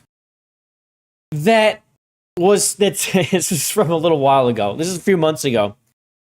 When Hogwarts Legacy 2 was officially confirmed, right? And Gamerant posted, if Hogwarts Legacy 2 wants to avoid the same boycotts its predecessor faced, the sequel cannot take the same approach that the original did. Now, I just want to be really clear that whoever wrote this is an idiot, because it didn't matter how Hogwarts Legacy was written. It didn't matter what was in it. It didn't matter. They boycotted it just because J.K. Rowling exists, right? Because she's anti-trans, but she's just an old school feminist who's like, yeah, men don't belong in women's spaces. Literally, that's it. That's her stance. They're like, she wants us all dead. She never, ever said anything like that. Ever. So anyway, they make up a bunch of stories about her, and now they're mad about her, and they boycott anything Harry Potter. So it doesn't matter. So Game Rant wrote this, but I noticed that there's this wonderful community note, and I wrote, this might be one of the most brutal community notes of all time. Incredible that it happened to Game Rant.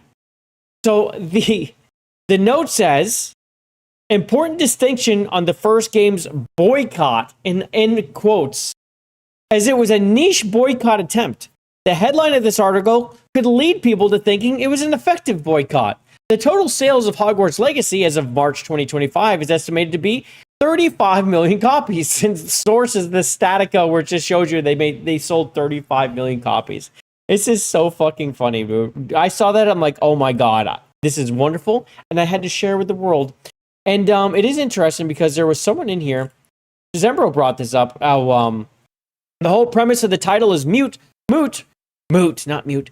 Even with the boycott having done nothing except expose how deranged trans activists are, because it implies that there was a direction that a Hogwarts game could take where it'd avoid backlash. There isn't. The mere existence of the game like this is unacceptable to them. Exactly. And it's not even a game like this. It's a J.K. Rowling entity. That's the issue. And this is interesting. This guy brought this up. The author of the story was let go soon after it was published. Very interesting.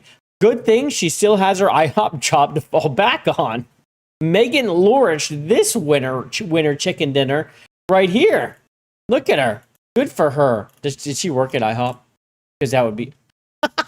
She worked in the Chelsea Farms Oyster Bar. And IHOP. She has this shit on her LinkedIn. Why? No one cares about this. The fuck are you doing? So wait, did she really... Emerald Kingdom... So she went from social media manager... And again, they always hire their own. This is the nepotism.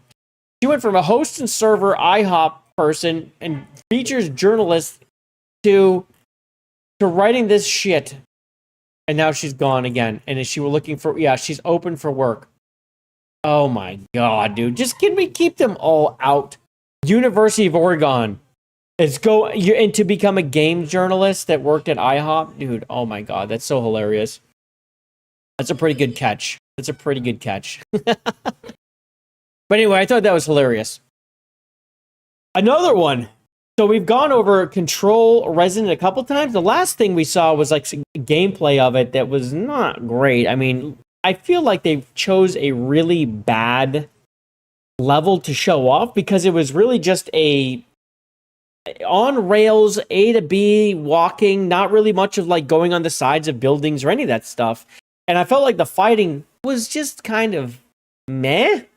So I feel like the last video hurt more than anything. But in any case, Control Resident has gone gold, which I don't know what that even means anymore because this is what's crazy.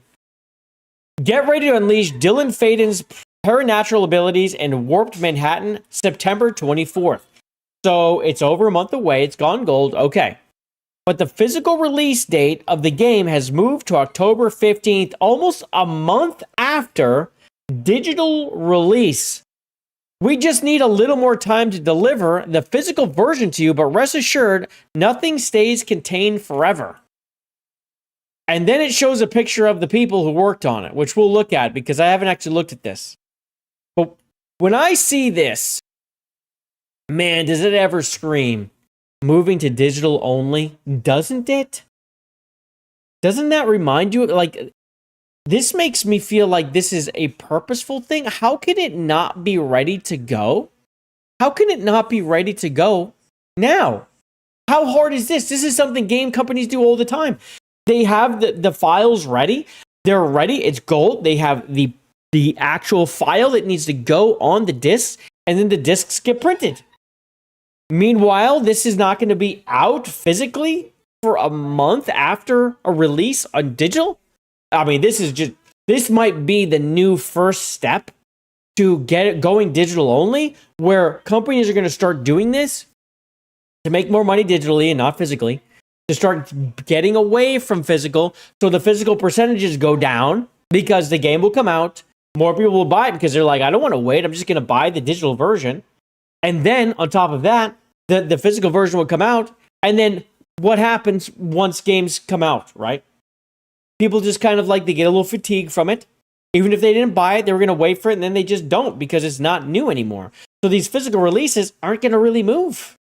And I feel like they're going to use, if we start seeing this, they're going to start using these reasons. Well, we're really, really not moving physical now. You think it was bad up to 2026? Look what happened from the second half of 2026 on. Meanwhile, they're releasing physical versions later. We'll see if this becomes a trend or not. but man, do I think it's going to be. We shall see if this is really something that happened there or if it's something we see a lot more coming up. In any case, that game is coming out soon. Let's check out the developers of Control Resident. It doesn't want to move for me. There we go. So we have a little group here. Why are they thinking of them? I don't know. I'm sure this means something. Awful lot of women. Oh my god, dude. It's just I don't know how game dev. I don't know how they ever got on before without having trans people just everywhere.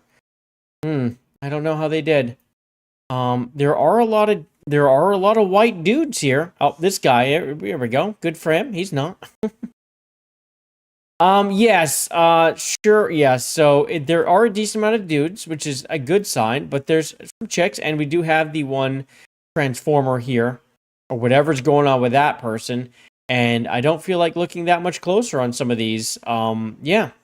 Hopefully the dudes wrote it and did most of the game, because we've seen how that's gone in the past. Oh, I do like the floppy disk shout-out, though. I do like that little floppy disk shout-out. But, yeah, there we go. They've gone gold. Very exciting. And, yeah, there we go. They've made Death Rally. We got Max Payne, Alan Wake, and Alan Wake 2, and Control. Oh, no, this is Alan Wake 2. What's this one?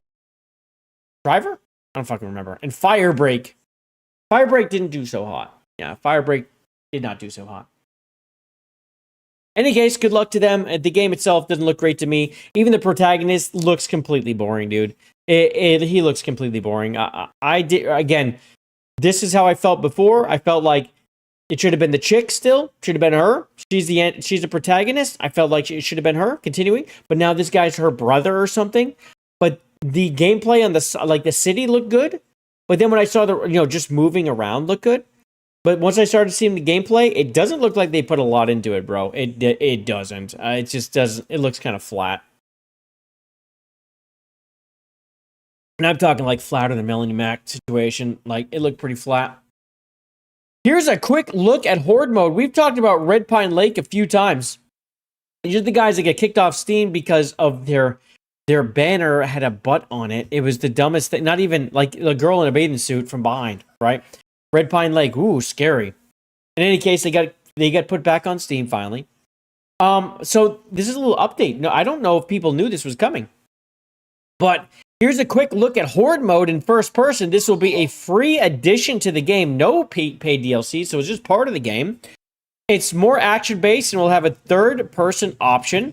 There will be different maps, weapons, and characters to choose from, and there will be slow moving zombies. So this is something I didn't know was coming. Here you can see, like, now for me, like, the gun looks good, right? This is a pretty good asset. I don't know if they made this asset. My big thing with this game is the chick's arms. I know it's incomplete, but she looks like Gumby, right? The chick's arms are very Gumby, and you can see this here. Look how they're stretchy and bendy, and it just kind of looks it looks really fucking weird, bro. Looks really fucking weird. I mean, look at the arm. But outside of that, everything else looks pretty good. They need some modeling help. Or maybe she's just not done yet. But outside of that, her body looks fine. It's just her arms.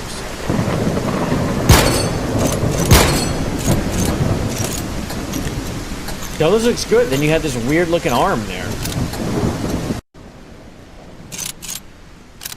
That's it. Just a little tiny look. And the sounds look good. The assets look good. But I do wonder how many are assets that are pulled in, or what they made versus what have they made?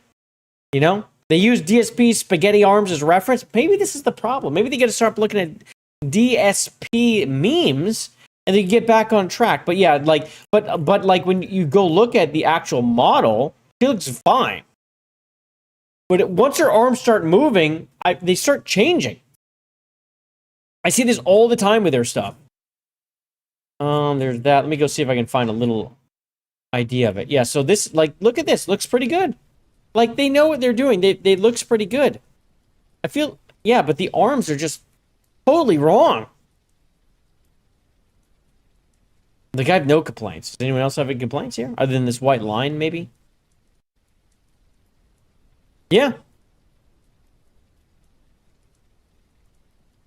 Yeah, so they just got to get that straightened out with the arms. They just got to get that straightened out. They'll be fine. I think they got something cooking there. They've got something cooking. Uh-oh. What's this? Oh, okay. Yeah, we'll just keep moving. Oh, we're going to talk about this in a second. Hold on a sec. Hey, where's he been?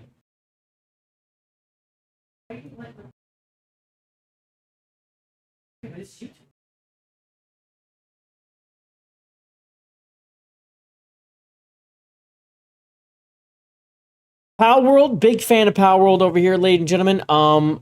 We have this has been going on for a little while. It is interesting to see No Man's Sky quote retweeting Pirate Nation, but in any case, Pirate Nation had posted this. Power World gets a huge number of collaboration offers, and many of them end up being rejected or scrapped, according to Pocket Pair Publishing lead John Bucky Buckley. I reckon most every popular game is getting collab offers all the time. When a fan asked what kind of collaborations Pocket Pair has turned down, he replied, loads, but is that really so surprising? Because you can't do them all, clearly. And they're super popular, everyone wants in. I mean, come on, are you serious?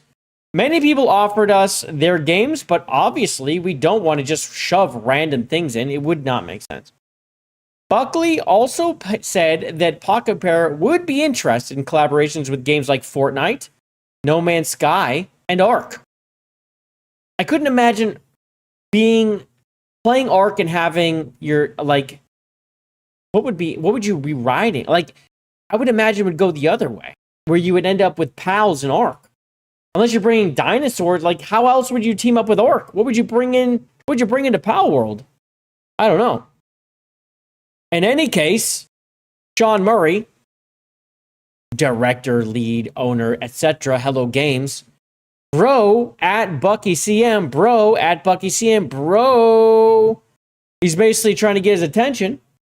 And Bucky replies, Dear No Man's Sky, now this is the Eminem song, okay, but I'm not going to rap. Dear No Man's Sky, I wrote you, but you still ain't calling.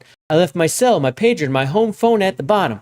I sent 2 letters back in autumn. You must not have got them. Anyways, hope you got this, man. Hit me back. Just to chat. Truly yours, your biggest fan, Bucky. Something's brewing. This is not organic. This is never organic. Okay? This is never organic, bros. And then Sean Murray replies, come to think about it, it was you. Damn. Which, of course, shout out to Eminem. Let's just see if Bucky replied again. Oh my God, stop. Let me just, can I block this person? Yeah, this post is not helpful. Holy shit. Trans flag. Not helpful. I am going to start doing this all the time. Let's see if Bucky replied, though. Oh my God. People hoping.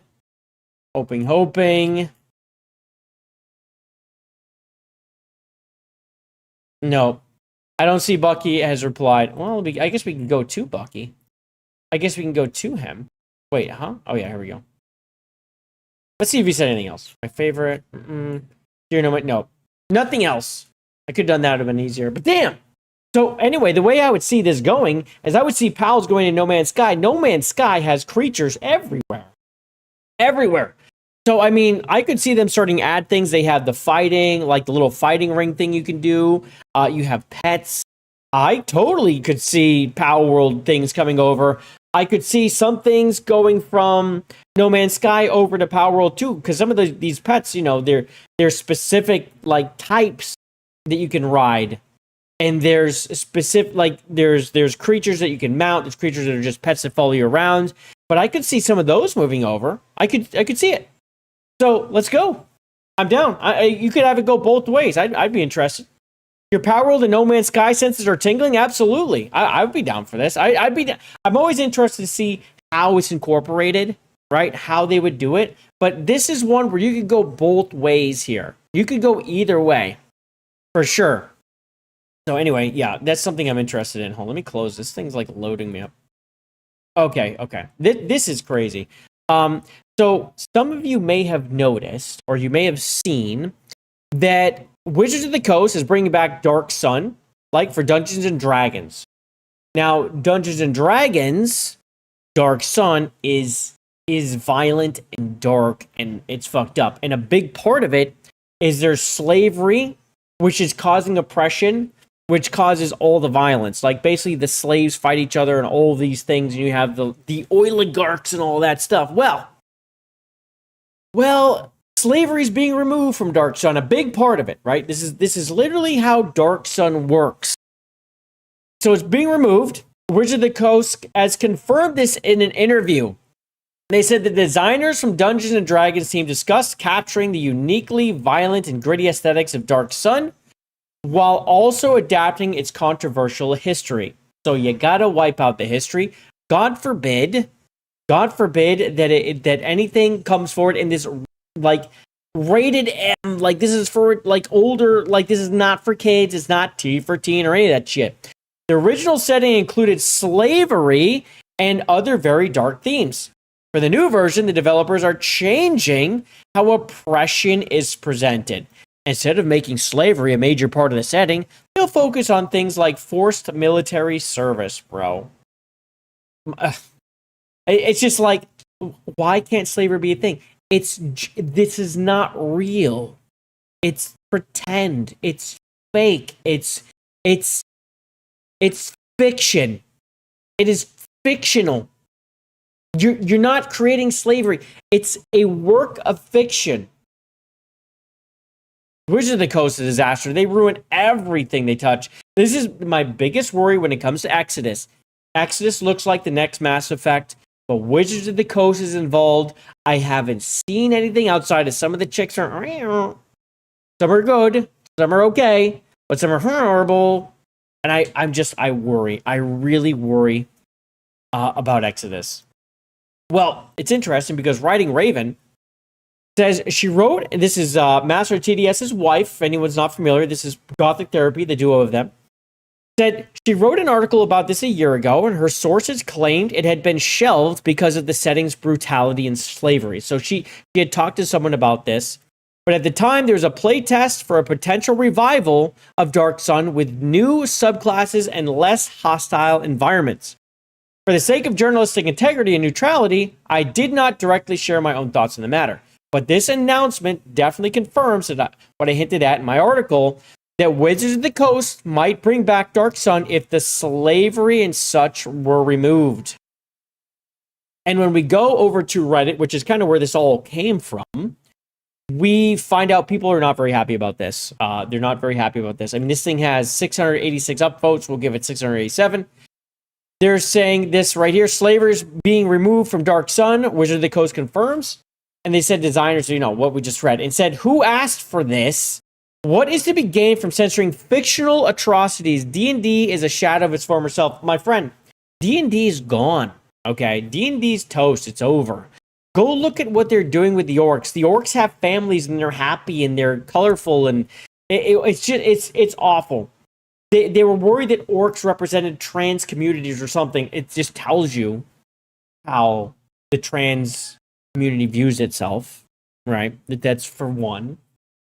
But the fact that they changed them to make them happier and with family, it's an atrocity in itself. Kyle says, I think they're trying to get rid of the story of slavery, so in the future they can bring it back in real life. They're trying to wipe it from people's minds so they can't find different ways to notice it. But yeah, we would like you to stop noticing the slavery thing. It doesn't exist. Yeah, it doesn't exist. What's up, Deadly Catzilla? Welcome.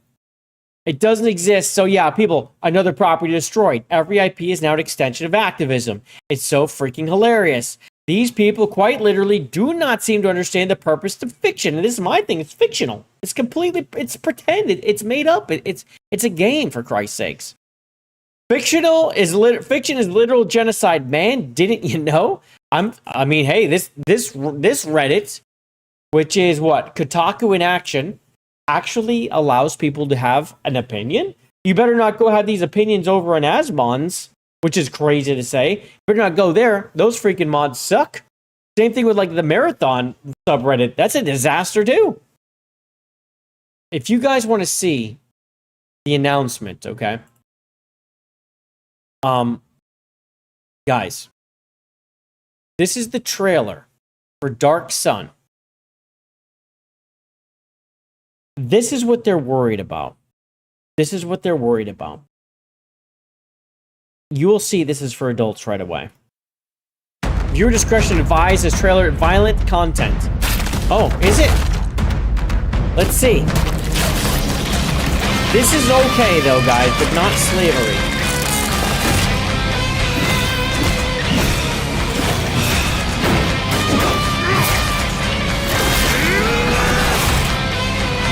This is all this is fine, but you can't have slavery in the game.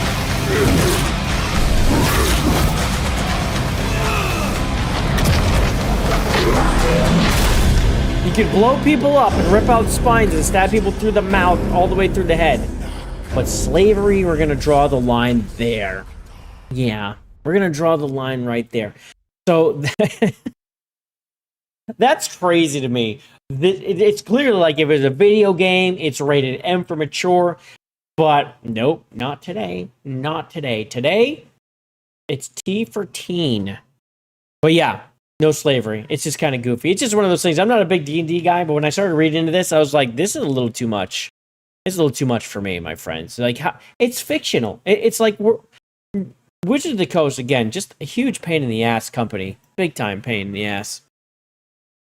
Look at this guy, Smash JT, breaking the seal with a $4.99 super chat. We appreciate you, man. Yes, we are. Again, we're trying to get to tier 1. It's been a struggle bus today. Maybe Chat JT here to get things moving. It would be amazing.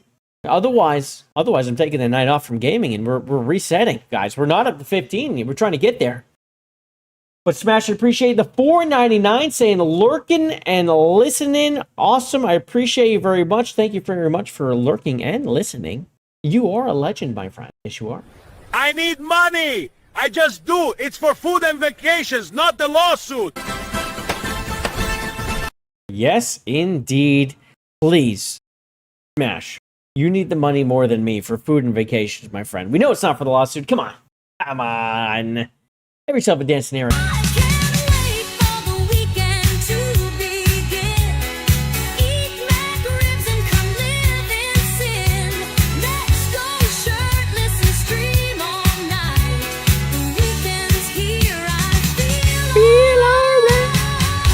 Let's go. Let's go. Thank you again, Smash. We appreciate you very much. And what else we got going on? See. Smash JT, what are you doing? Wait, I was your first? Yes. In many ways. Yes, you were. Thank you for the $9.99. He wasn't done. Yeah, the first. This is one of those days. You know how it goes sometimes. You know how it goes. Ladies and gentlemen, look at Smash. He's got us halfway there to tier 1. He's got us halfway there, this guy. Fucking legendary. We'll run this again. I need money. I just do. It's for food and vacations, not the lawsuit. Shout out. Yeah, you're the first, man. I appreciate you. I actually forgot to start chilling myself. And don't forget, if you guys haven't already, subscribe to the channel. Like the stream. It's always appreciated. And what else is appreciated is Smash here just made the chat a little more green. Gooning round till sundown. Got my shades, my rocket shoes. Breaking dawn, no time to lose. Chasing dreams with open skies. Laughing loud with wide eyes. Every day I'm gooning, baby. Flying high and feeling crazy. Hit the road and on the night. Gooning under city lights. Shout out again. Thank you very much for that on multiple levels. It's appreciated by everyone. 100%. You always love hearing Smash's real accent. Yeah, he's Italian. I mean, I don't know why he hides it on stream. course not. Have I played the old Dark Sun video game in the early 90s? No, I did not. No, I did not. No. Wasn't aware of it.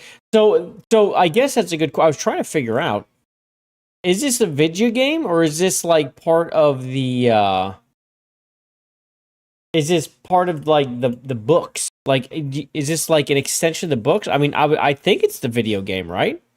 But it never really says. It says Dungeons and Dragons Dark Sun arrives in 2027. I would imagine it's a video game though. I think it is. In any case, the one game that I've been looking forward to, that we've been talking about a little bit lately, we're talking about censorship possibly, but we came to the conclusion censorship is not happening as far as we can tell, unless the jiggle physics are purposely been removed. But Tides of Annihilation has a gameplay, and these guys are going to talk a lot in it. Let me just go see if I can find somewhere it's not talking. I actually, the Tides of Annihilation gameplay, let me just see if we have a little more. Let me just see if we have anything new real quick. Let me just double check. Do we have any without the yapping? Is this 12 hours ago? Okay, this is new. 12 hours ago, 29 minutes. See, some of these places are make it very long. See, and then there's a new... See, they have two. And I do believe... I think this place I'm about to look is both. I think it's both. Let's see if anyone's talking to this thing. How is this possible? Yeah, it's all new gameplay. In Tides of Annihilation, it isn't just London Bridge that's falling down. It's the entire city that's been razed to ruins by an unknown presence invading from a mysterious otherworld. Oh god, the guy's voice is bad. But the other guys were very yappy. Very, very yappy. One thing about this is supposedly modern day London, but as if King Arthur and Gwendolyn were here now. Okay, yeah. And you're the only human survivor left to stop it. This action-adventure heavily inspired by Arthurian legend made a serious splash when it was announced early last year. But I was initially concerned that the fast-paced slash-em-up from first-time developer Eclipse Glow Games may have been all style over substance. However, after spending roughly 2 hours of hands-on time with a preview build at a recent event, I'm happy to say that Tides of Annihilation feels just as exhilarating to play as it is utterly dazzling to watch. I just want to say something, guys. There's people complaining about the new look of this build at a recent event. I'm happy to say... Why? Why? Looks fantastic. Annihilation feels just as exhilarating to play as it is utterly dazzling to watch. I just don't see it. It's great. You are nothing but a worm, while I am destined for glory. While previous Tides of Annihilation trailers have depicted a broken down Big Ben and lopsided London Eye, during my hands-on demo my investigations into its blight-riddled version of Old Blighty were restricted to a ruptured reworking of the British Museum. Referred to here as the Great Russell Museum, presumably for boring legal reasons, this iconic piece of architecture has been torn asunder, buckled and blown apart by twisting branches and rivers of red running through it. It's a unique and captivating experience to wander around a modern structure that's been so significantly warped by otherworldly forces. It feels a bit like you hopped on the tube at Waterloo Station but accidentally got off somewhere in Elden Ring's Lands Between. Okay. Alright, get off of this. This section is apparently several hours into the adventure, so the only context I had for why protagonist Gwendolyn had arrived inside the museum's artifact-lined walls was that she was in search of a shard of the Holy Grail. The Grail shard is in there. Assisting in her hunt was Ninian, a young fairy with the ability to transform into a bird. She basically served as a shape-shifting signpost pointing to the next main objective, gliding away to perch on a piece of scenery in order to subtly indicate the way forward. Yeah, that's pretty clear. But I'm told by the development team that she's an extremely important character to Tides of Annihilation's story. You're right. Thank goodness. I also met this bizarre pair of snake-like creatures with hands for heads that seemed like they'd slithered straight out of Jim Henson's Labyrinth. No, yeah, those are not snake creatures. They're not snake creatures with hands. They are hands. This is someone. Come on, dude. Hands for heads Be smarter than that. seemed like they'd slithered straight out of Jim Henson's Labyrinth. We're helping hands. But almost everyone else I encountered was desperately trying to kill me. Waves of mutilation. All right, let's see. Thankfully, Gwendolyn is supremely well equipped to conquer any contenders that stand in her way. Wow, nice In addition to a gameplay there, fairly Journo. standard suite of sword slashes, dodges, and parries, Gwendolyn has a pair of spectral knights that can be triggered with a well-timed button press to beam Yes, I'm noticing the spectral knights out of the ether with a series of strikes that powerfully punctuate each of her attack combos. Initially, my use what of are we why are people complaining about her look? What are we talking about? Hey, she's censored. Look at this. Are we kidding me? Looks great. Yeah, this Initially, is what I my thought. You'd be use of able to these round unlock all table knights was sorts of less freaking Camelot outfits. and more Spam-a-lot, as I gleefully button mashed my way through the less intimidating hordes that greeted me after my arrival at the museum. But by the time I found myself being tested by the demo's first boss, I'd really started to grasp the subtleties of Tides of Annihilation's setup. I'm looking at the boss. I like the details. Get a big shield there. Trying to look You at his can head. modify Gwendolyn's strikes by holding a shoulder button to uppercut enemies and juggle them in the air, perform charged juggly? attacks Okay. to deal heavier damage, Okay, so that's another spectral trigger knight. He's devastating huge. execution moves once you've lowered an enemy's stagger meter. Okay, over here you can see. Okay, hold on. Let me move me. Let me move me. So down here, you can see. It looks like you choose your spectral knight that you're activating right here. You see him? Because that's the dude that's appearing. And once you've successfully landed enough blows, It's you changing. can unleash There a we go. spectacular ultimate skill attack that Oh, rains this down one's electrical selectable. bolts that Yeah, pulverize for sure. everyone in their path. Everything feels supremely responsive to pull off, and the silky smooth animations keep it all flowing fluidly from one combo to the next. You can also get Yeah, it's got a strategic in terms tutorial of going which on that knights you screen want to for him, too. employ.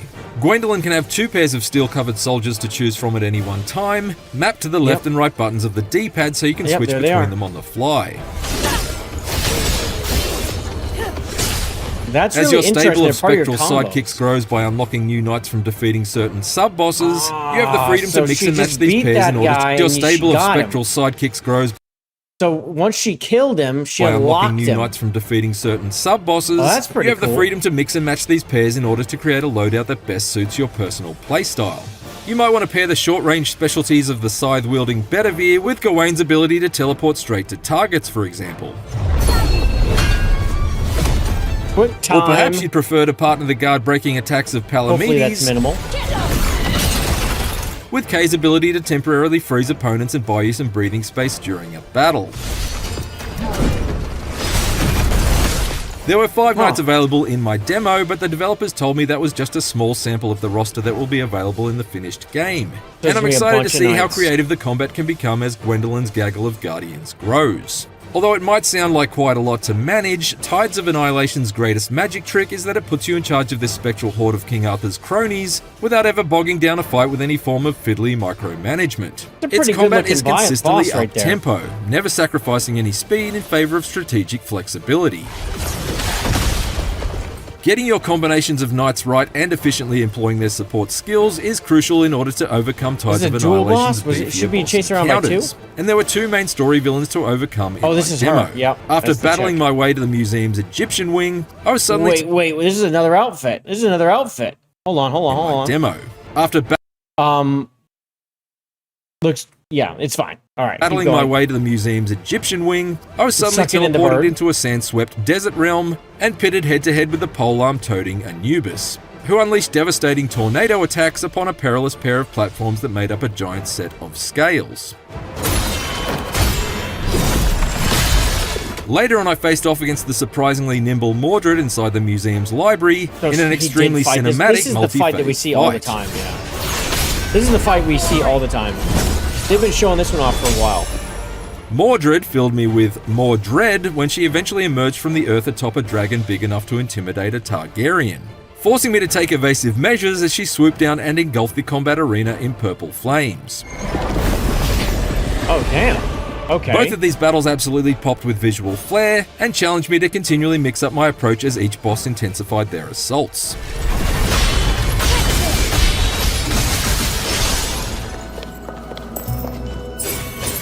Gwendolyn's armor-suited allies aren't just handy friends to have in battle. A number of their unique abilities can also be employed while exploring the world around her. Speaking of which, here comes practice. I'm not a The big fan of archer those bores can be arrows used to everywhere. fire rope arrows in order to create new paths with Telling you zip which way to lines. go. Oh, okay. So that's how you make the zip line Or to yourself. fire a cleaving bolt to tear through ropes that may be suspending treasure chests from a ceiling. Exactly what I need. Meanwhile, the burly Palamedes has more useful functions than a smartwatch, since he can punch through cracked walls or lift heavy doors to open up hidden rooms, Okay. as well as drag stone columns or raise heavy crates to create a platform towards objects that are otherwise out of reach. Okay, so there's all these different puzzles and things, and you got to use specific knights to do specific things.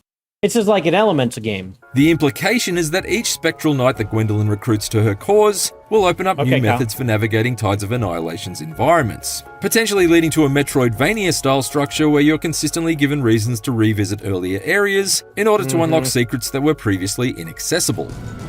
Very Lego. Exploring Okay. off Gwendolyn's path of destruction also rewards you with optional combat challenges and even additional boss fights. When I wandered into the museum's Chinese gallery, I got a cryptic clue from an That NPC dude about a is gonna cursed fight fiend her. prowling the building's halls. Come on, Must he's be a gonna fight. nasty sort for you to single him out. And by tracking him down, I was eventually drawn into a fierce battle against a samurai surging with electricity.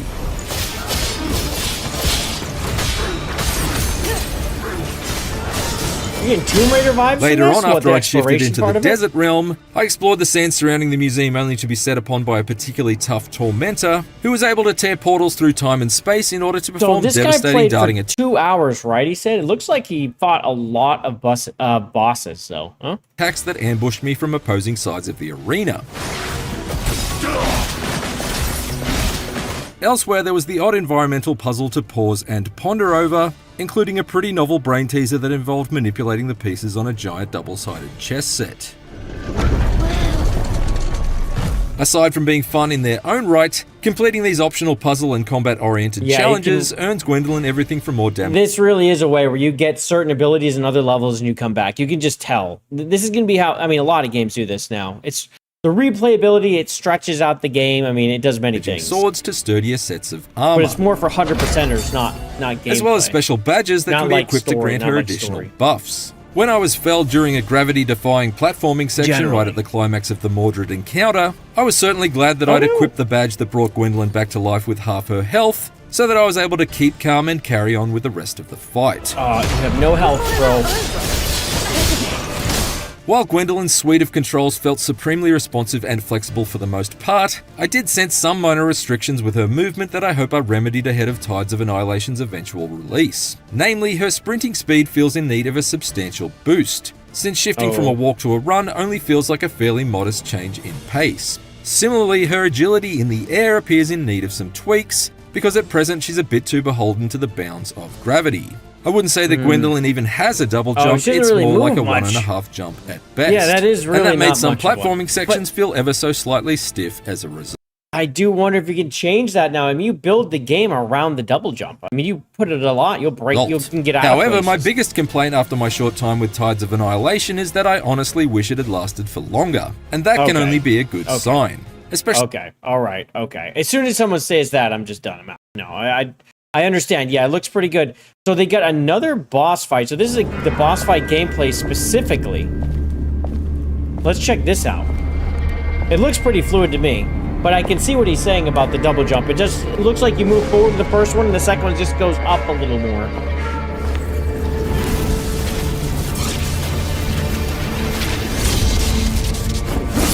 Oh, that guy didn't last. Neither did he. You didn't even swing your sword. Damn, that's pretty brutal. Okay. Okay, we're still going. Come on, leave him alone, dude. Oh, he didn't evaporate the guy? He's gone? That's a cool looking boss, though. That's a well-designed armor. Okay, there's the knight switching. Okay, that's interesting. I wonder how fluid that will feel. It looks like he's doing it pretty easily.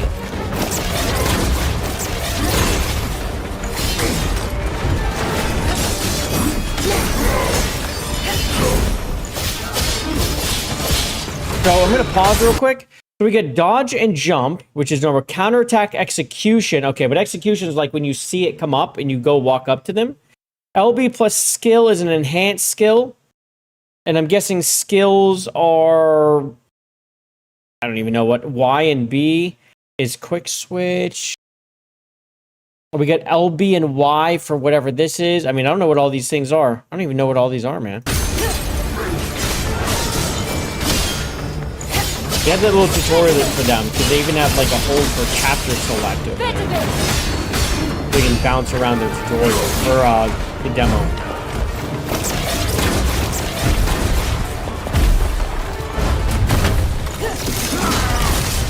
So lots of sliding. The big one. But this is more action RPG. This is not a Souls game at all. I know when it first like was shown, people were like Souls game. I'm like, no, I don't think it is. It's too quick. It's too fast paced. But we didn't see a whole lot of like the fighting.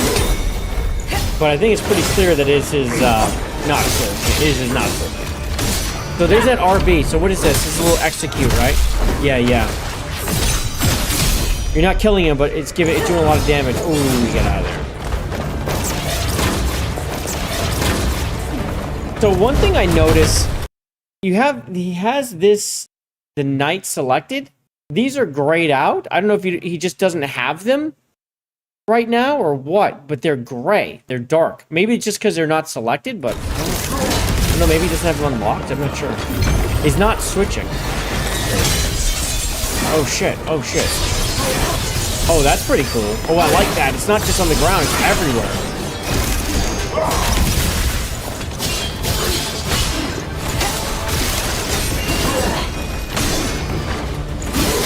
It is interesting watching that second knight come in as a secondary attack.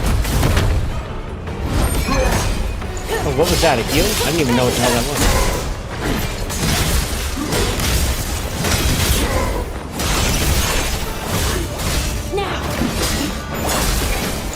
So press left stick, right stick for burst. What is this? He's not using any of these. The devs are probably not there screaming at him to use them. Oh, he just used it. Okay, hold on. He used it. Hold on. I gotta see what that was. So he used this burst thing. What was it? What did it do? I literally looked away at that when he used it. There, that. So it's like a big stun, and oh, it's a big attack. He was right on the edge of it though. It like dropped like almost not like meteors, but something. Damn, it did massive damage, yo. And then okay. And then she used this other thing, the LBY, which looks like the knight's special attack. And then he came through with that big attack, this. And that was pretty much the end of the guy. Damn it. Uh-oh. Not dead? Oh, shit. No, we're halfway done. Dude, he turned into a demon. Oh, shit. That's pretty cool. Pretty cool.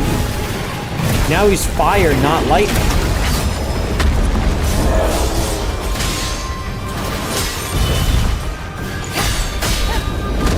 I will say this, whoever's playing is doing pretty good. He's not taking a ton of damage as he just takes like almost half right there.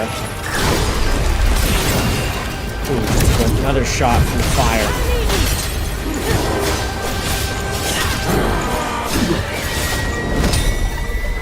I wonder how many times it took him to figure this boss out and get here.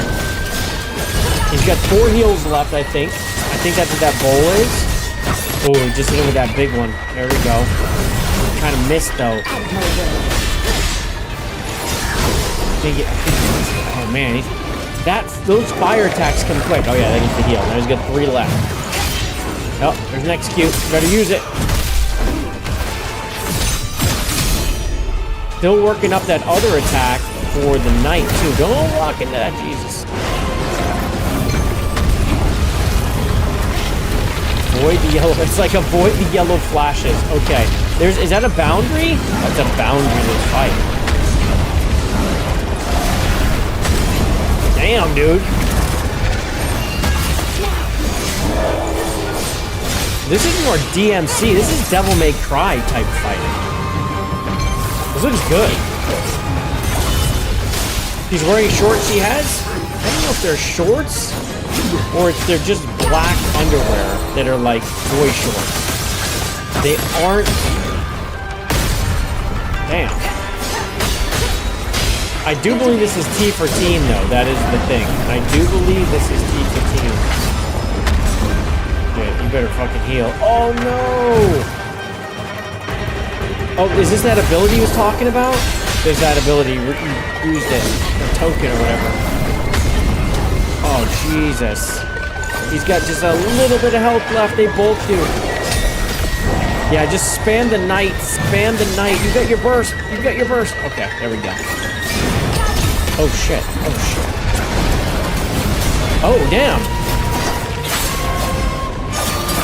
He went full dragon, and then you just, what, finish him off?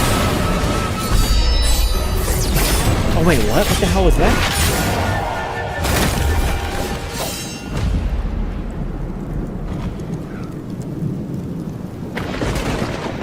That was pretty good. That was a pretty good fight, though. It was a pretty solid boss fight. No, wait, what's happening? Are we fighting this dude again? Damn. Yeah, he's got a dragon with him.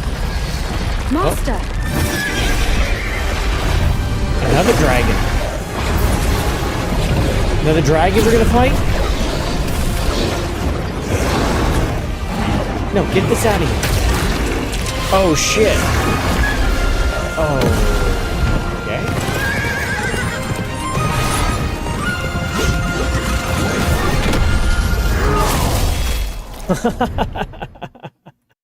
That's pretty good. That's pretty good. I want to see something, though. There's this one little flourish she does. We're going to check it out.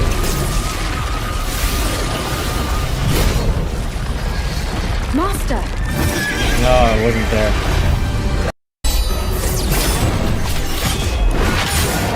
Yeah, here we go. We're gonna watch this in slow-mo. We're gonna watch this in slow motion. Hold on. We're gonna check. We're gonna check right now. We're gonna check right now. Playback speed. Let's slow it down. We're gonna take the sound and make it go away, because that is terrible. Okay. Hard to tell. Hard to tell. I mean, I don't think those are shorts, Matt. I don't think those are shorts, are they?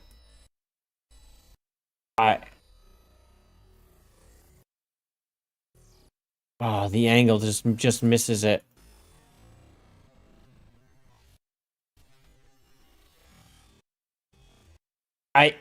Little, but I don't think those are shorts. It's just regular. No, I don't think so.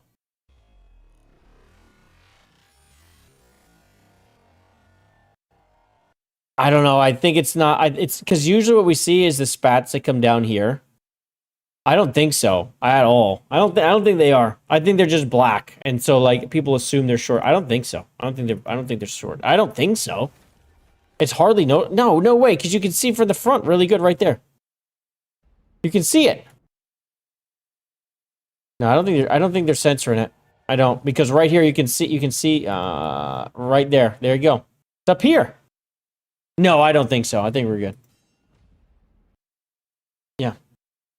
Anyway, I mean, the action looked great. The cinematic fight, the end of the fight looked good, but the actual gameplay looked really solid, fast paced. I mean, this is kind of like what I was hoping for. I don't know. It's looking pretty good.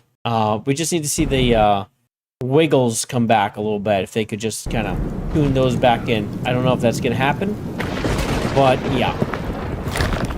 Yeah, I don't think they're going Stellar Blade with it. If you know what I'm talking about. I don't think they're going full Stellar Blade, unfortunately. But they did have some of that stuff in the first previews that you saw, and I feel like they toned that down for sure. But I don't think so. She's always had like that, though, even before. So anyway, the game looks pretty good to me, though. Looks pretty solid. Marty O'Donnell, Halo composer. For anyone who's not familiar, or that just rings a bell. You have to headmate. Chat later. All right, take care, Kyle. Thank you very much for hanging out. You take care of yourself, my friend. So, Marty was recently had a little interview on OAN, but he's also saying gamers naturally have conservative mindset because nobody wants to play video games where everyone wins, right? It's a competitive scene. But the games they grew up loving are now being turned into a vehicle to preach woke politics, and we've all seen it. I mean, for God's sakes, just look at Halo. My God, it's a disaster. Gamers simply don't want to be preached at. I mean, this guy, if anyone knows it's him, he's seen what happened to Halo. So let's listen to what he has to say. I think gamers do fall naturally outside, and it's the old everybody gets a trophy mentality. No real gamer wants to play a game where everybody wins. Gamers, by the very nature of the competitive and fun nature of games, you want to get better. You want to talk to your friends and find out that they found something that you didn't find, that they did it faster, they got more points, they had they found something that was hidden.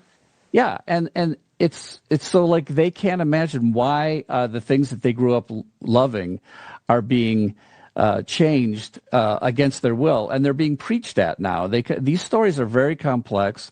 The stories in games can be very deep. We have every Hollywood actor has been in a game now, so it's not a small part of culture.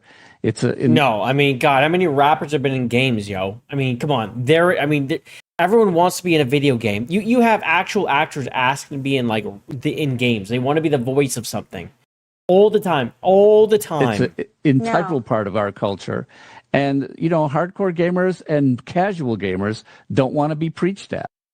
No, we do not. No, we do not. But it does seem like there's a subset that does like that quite a bit. They like to be told what they can and can't do, and they like to be told what can and can't be in games. But as long as their ideology's in it, it's okay, which is why we just push back and say, no, let's get the ideology out. Stop preaching to my kids. Stop using video games as your vehicle, because we've been here and we're sick of, especially the IPs getting ruined. If you want to go make a dustbin, go make your dustbin, okay? We're going to make fun of it, but go do that. Don't come and make Dragon Age total trash, which is exactly what they did. They like, Dragon Age has always had some stuff in there, like here or there, but they made it the personality of Dragon Age to Veilguard. But that's not Dragon Age, bro. Like, what are we doing? Same thing with like Halo and like Master Chief taking a backseat, Cortana being totally destroyed. I mean, what are we doing? And then the skins and the multiplayer and just the ideology, it's everywhere. It doesn't need to be there. Go make your own game. Stop taking our IPs, and that is the problem. And the same thing, like, everyone gets a trophy. No, thank you. I want to be good to get a trophy. I want to figure out a game to beat it. I don't want journo mode that walks me through or you know what I'm saying? Like, I don't want to be able to skip bosses. This is what South of Midnight was. This is one of the problems I had gameplay wise with that. Is you could just not try. You can just walk through it like a story if you wanted to. It's ridiculous. As a friend in college said, like an idiot one time, it's going to get worser and worser. Yes, I do like this at the bottom. It says, Marty O'Donnell, I'm nervous Woke 2 will turn out worse than Woke 1. I don't even... This whole Woke 1, 2 thing, I'm not on board to whatever the hell this means, bro. I have no idea what people are talking about. Are they talking about Woke coming back or something? Is that it? Like the new cancellation? I mean, it's always gonna be pendulums. The thing is when it went right, we didn't go hard enough. You gotta go fucking hard as shit, bro.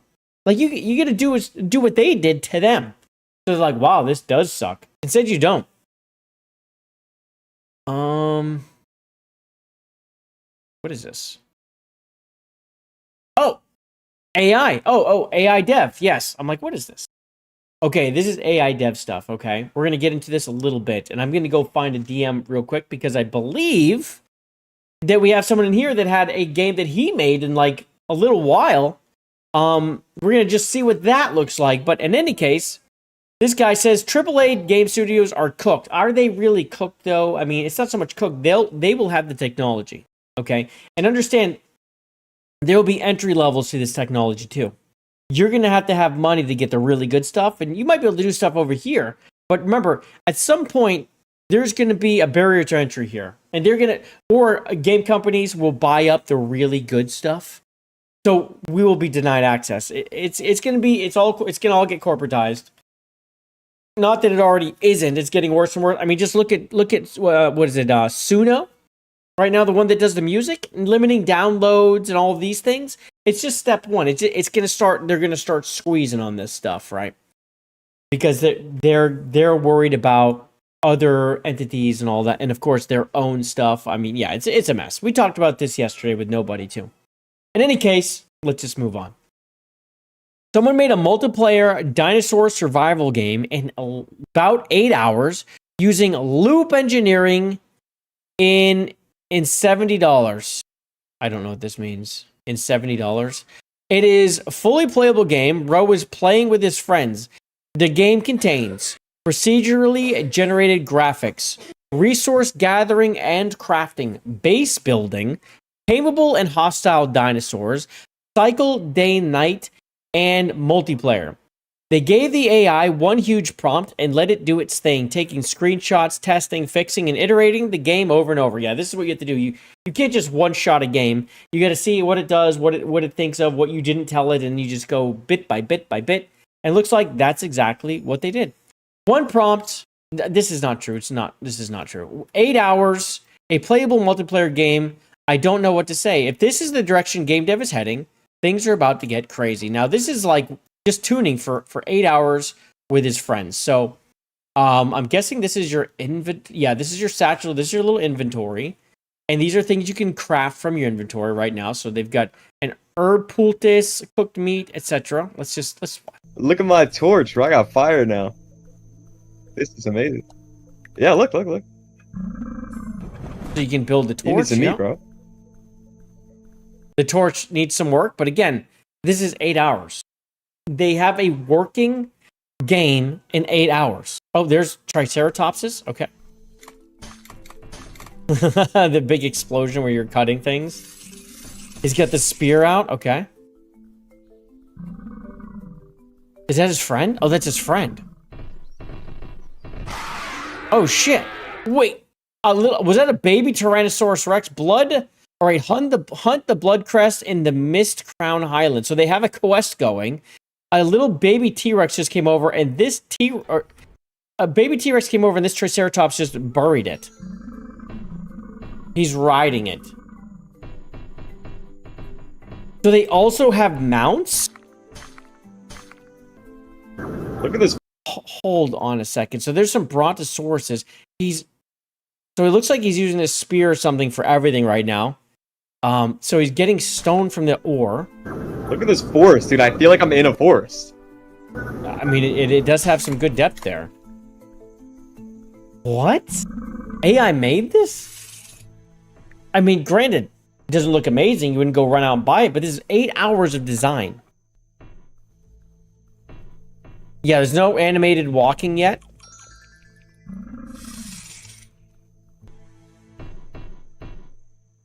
They are riding mounts, so they already even have mounts. That's crazy. They must have tamed them at some point. Chop wood and mine stone, then craft a bone spear. Oh, shit. Oh, there's his buddies. Oh my god. Uh-oh. Is that the blood crest? It is. So this is the T-Rex. Do you have any health on this thing? I don't see any health. They have their own health. Looks like this is stamina. This is food. So they have a food bar. They've got a stamina bar. They have a health. So you got the bars and the numbers. You've got I guess there are slots right now. Game mode on. Okay, whatever. It has a mini map. It has days, a day counter. Bryn, I don't know who. Maybe this is his friend that's in the game. It's your party, maybe? Or no, that's him. I don't know. It must be his party. It's not the dinosaur though. The isle is yours. Oh, we won! Wow.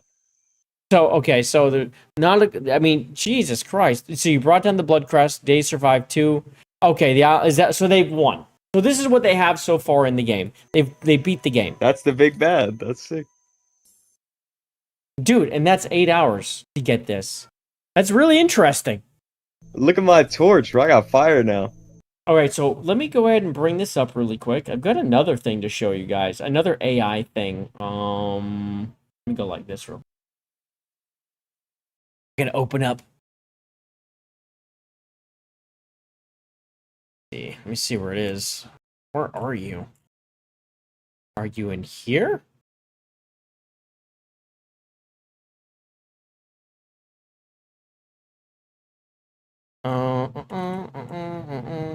Wait, what?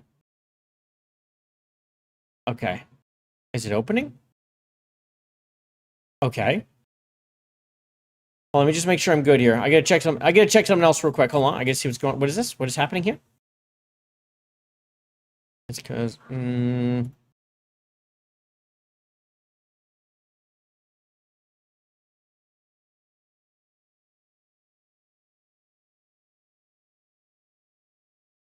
what is happening? Oh. Okay, well that has nothing to do with what I was looking at. I thought it did. It doesn't. We'll close that. All right, so it looks like White Wolf Heathen has a little something to show off here. Let me go ahead and pop this open. Well, before we get to that, we got Roadkill coming in with a 9.99. Coming here and saving the day. Almost saving the day. Close. Not there yet. Not a tier 1 yet. We're getting close, but thank you. With the 9.99 saying, why must you dismirchify me with such an atrocities?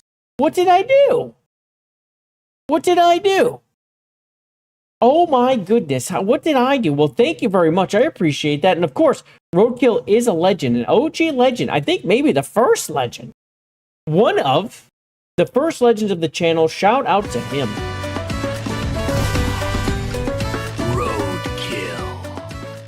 That man just ran over an armadillo for us, just to try to get us to tier 1, and we appreciate that. Thank you very much, Roadkill. You just made the chat a little more green. Gooning round till sundown. Got my shades, my rocket shoes. Breaking dawn, no time to lose. Chasing dreams with open skies. Was that Don King? With wide eyes. Every day I'm gooning, baby. Flying high. Hit the road and on the night. Gooning under city lights. Very nice. Thank you so much, Roadkill. We all appreciate that. Yes, we do.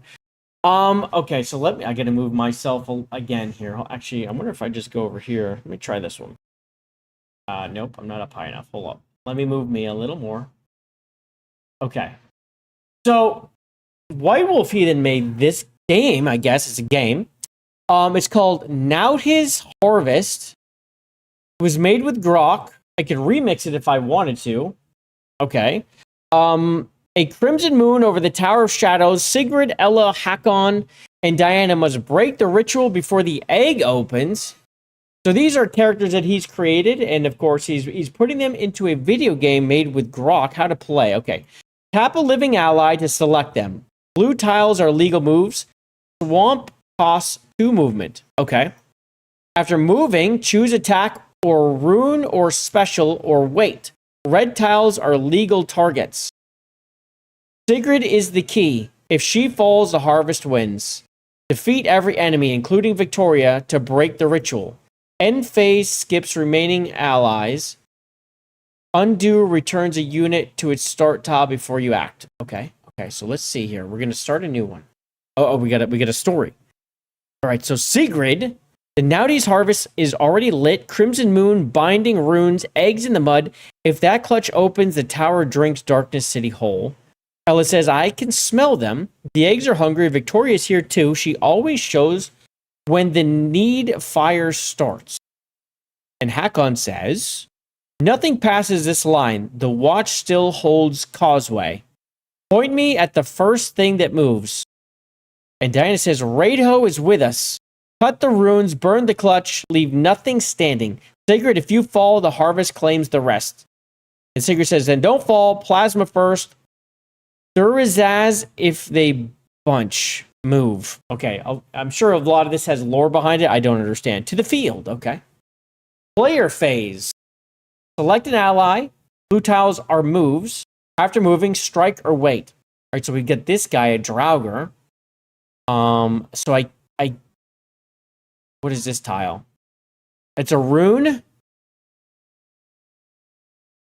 a rune. And this is the floor. This is a rune. Now he's marked 1.8. I don't know what any of this shit means. Is there a rune sitting there? We got a harvest egg. So this is a way to destroy. We've got Victoria. She's the bitch. Oh, she has 48 health. This guy's 22. This guy's 18, 18, 18. This guy's what, 22? So she's got all the health. These are the eggs, which I'm guessing I have to destroy. And I've got, all right, so I've got Sigrid, who needs to stay alive. We've got Ella. Oh, here we go. We've got, oh, okay, so she has a lot of movement. She has a decent, are they the same? No, so that chick goes further. This dude cannot move a whole lot. Choose a blue tile or tap the unit and hold. What? Oh, shit. Undo? Okay, I see. Cancel? All right, so let me grab him. And I can undo? Okay, I see. So her and her have about the same. This chick moves a lot. So what's her? 30 health. He's got 40. He has the most. 28. 26. She has the least health, yo.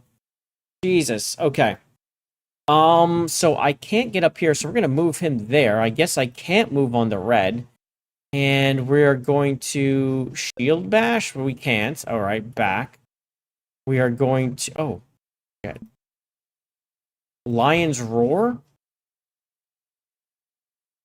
Select an ally. Blue tiles are moved. Okay. I guess he's done. Can I undo him? No, I did it. Zero foes falter. Well, okay. We're going to move her right here, I guess. Sonic Pulse. Can't do anything. Cancel. Oh, shit. Heal an ally. Okay, so we're going to go behind him then, since she has heal. And we're going to have her... She can't do that. So the one thing is, once you click heal or whatever, you can't do anything else. Okay, I guess I have to click her picture. And I don't want to end phase. Can I click her? Okay. Click her, I can click her. What's her attack look like? Can I hit her? I can't hit that way. Back. Blood hiss? Oh, shit. Okay, we gotta restart. We're restarting. I'm gonna put him over here. I'm gonna put her. I'm gonna wait him. I'm gonna take her, put her there. I'm gonna wait her. I'm gonna take her, put her here. I'm gonna claw this guy. Okay, that was pretty good. We're gonna take her and put her over here. Phasma beam. Oh shit. All right, so we're gonna go back. We're gonna put her there then. Beam him. Dead. So they're moving. They're all moving. They're getting attacked. We're getting attacked. This chick has moved. What else does she have for attacks? We're gonna go move, and we're gonna say Naudhies. So bind a foe. No specialties for 2 turns. Okay, hold on.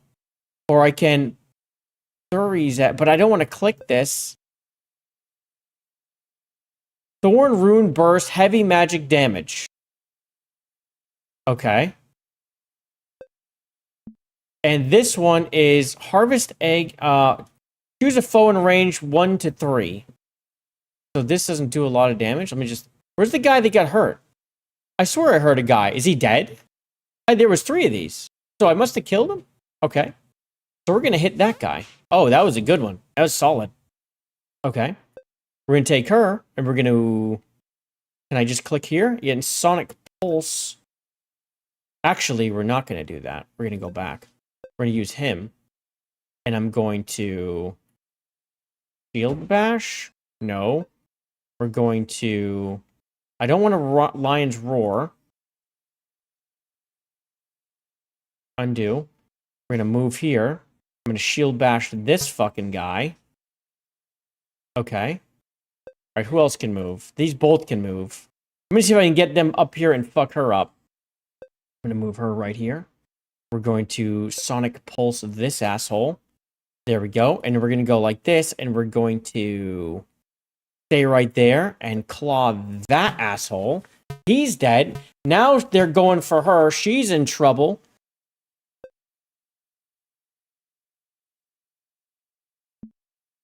don't know how plasma. Let's go like this. We're gonna go with heavy magic damage on this chick.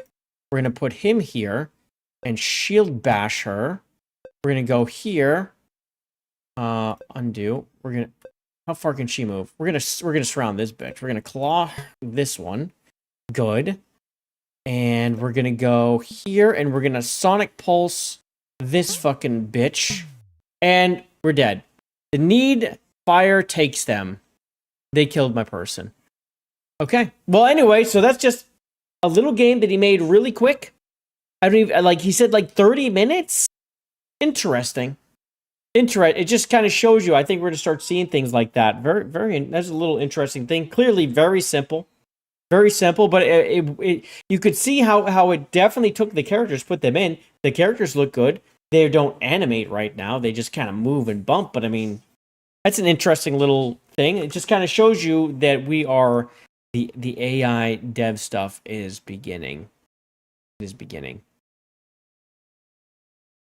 Oh. Kyle sent me Dark Sun OG gameplay. That's what he sent me. Okay. Hold on a second.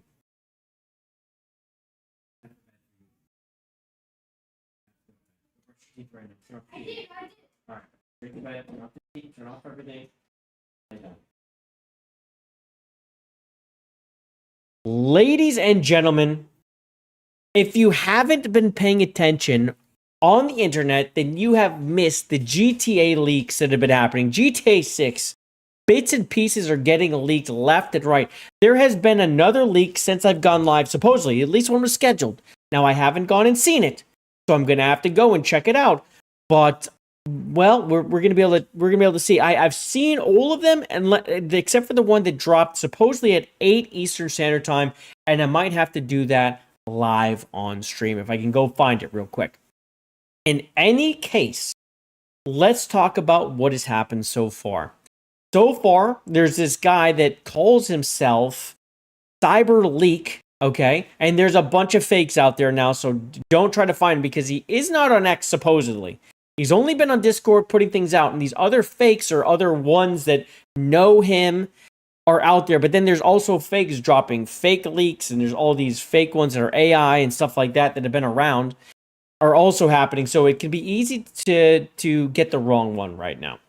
In any case, they are happening. The leaks are real. There's DMC takedowns. Rockstar absolutely is getting bodied right now by the person doing this. But again, we talked about this earlier. Do not share this stuff yourself. Like, don't actually post the things yourself. I can't show it here. My YouTube channel would be in jeopardy if I did. I can't. But I am going to talk about what is in them and some of the things that are going on, the conversation around it. So, first of all, let's start with our friend here, Emerald Apple. It says, GTA 6 leaked with major gameplay footage and maps being released to the public. The map isn't a big deal. We've known what the map is going to look like for a while. I think that's a very minor inconvenience for them. It's the gameplay. And the fact that the gameplay, I guess, is from 2025, is my understanding. Although there's some confusion there. But my understanding is 2025. So it's somewhat current. And quite personally, from what I've seen of it, it's Red Dead Redemption 2 level, which is good. It's good. I haven't seen any actual gameplay that is like wow, right? I mean, GTA is GTA, but so much it's been like stabbing. It's been some driving. The cars look fine. The driving looks fine. The stabbing looks fine. The snatching a car from someone looks fine. Everything looks fine. It looks like GTA. It doesn't look spectacular. And we, of course, like where GTA would shine is like the story and things like that. And we've only really seen one snippet unless whatever was released today is more major, which, like, I don't know. Of course. I keep touching my glass. I'm not used to them. Not used to them being on my face. In any case, obviously not posting the actual visuals here because it's against DMC, but this looks bad and I'm sure tons of people have seen it by now. The visuals, graphics, animations look dated, like GTA 5 level or even worse. For me, it's more like Red Dead Redemption 2. I think they look okay, but I think the quality of the capture is not great. which is what I think kills it. The washed out colors, the clipping, the car physics, that's mid. The car physics just looks like GTA. I think it just looks like GTA. It's good. The washed out colors, I do believe that however this was captured was poorly done. It's not doing it any favors, and I do think that's going to hurt the most. People are going to see it and be like, if they don't understand why it looks like that, that will hurt them the most. The Rockstar defenders are claiming that it's unfinished build, but really it just looks terrible. Even if it's a build from 2024, 2023, it really has the vibe. The core elements of the game are just lacking. Even on an old build, there should be a vibe of next-gen feel to it. And that's the thing. What I'm seeing does not look next-gen to me. But instead, just looked like more the same. Like Red Dead 2, but with cars. This is where it is. It's Red Dead 2 with cars. I do feel like that. Now, again, the details of the game, things like that, can't really see them. You're not the whoever's recording it is not walking around looking at the details and showing off all the things. It's just like very basic kind of freaking around gameplay. Like you're just whoever it is just effing around. They're not even playing the story. They're just screwing around, right? And they're just driving and hitting a car here or there. They're not even really playing at high speed or anything. It's just someone dinking around. On that news, Take-Two's stock dropped a bit, but not by much. Regardless, I don't think these leaks are going to affect the game sales much because there are just too many fanboys of the GTA series that will buy it no matter what. No, I don't think they will hurt that much. I don't. I think people are going to buy the game regardless. As you can see, they did drop. The stock did go down, okay? I mean, you had, yesterday, you had 246. It went down to, 239. Right? It did drop 5 points. That's not nothing. So that's going to actually 1, 2, 3, 4, 5, 6, 7 points. Sorry. Yeah, I was like, wait, the math's wrong. Yeah, what? Yeah, 8 points. Yeah, 7 points. It dropped 7 points. Not great. Not great. But it continues. This is from Nick Tech. CyberLeak, the person behind the alleged GTA 6 map and gameplay video leak, have stated in Page that he will not stop until Rockstar Games issues a public statement and apology with a concrete commitment to be better. No consumer shall pay for a game through digital storefronts before release and independent review. Physical pre-orders for tangible media remain permitted. Pre-orders were not created for gamers. They were created because physical discs and manufacturing limits. In digital distribution, there is no inventory. There's no stock shortage. A digital copy cannot sell out, yet publishers kept the pre-order system and stripped away its only consumer benefit. Now gamers pay early and receive nothing in return except a countdown timer and a cosmetic skin. They're making some sense here as to what happened to pre-orders. But what do you think, what does this person actually think they're doing? You are not going to hold Rockstar in any kind of hostage situation here without paying a major severe penalty. They're going to find out who you are. You're going to go to jail. My God, this person is going to end up in jail or running across the international lines or something. This person is not going to not see the inside of a courtroom at some point. It's Rockstar. They're going to get to you. Take-Two will get to you. They will. It's Take-Two. They are going to get to you. If publishers want revenue before launch, they can press discs, print boxes, put them on shelves, earn that money through physical production. This is no disc, no buy guy. This is a no disc, no buy guy. Another quote seen from GTA 6 leaked map says, fighting for gamers' rights. So on every single bit of media that this person is dropping, they have this little icon that moves around the screen that basically says CyberLeak and then basically fighting for gamers' rights. And then there's a code, like a scannable code. But let me tell you, I feel like this person is posing for this, saying this is why they're doing it. But along with all of this is their meme coin that they are trying to push. To me, this just kind of, I feel like this person is more interested in getting their meme coin purchased, which of course will end up rug pulling someone at some point. I feel like that's the play where they're like, I'm here for your gaming rights.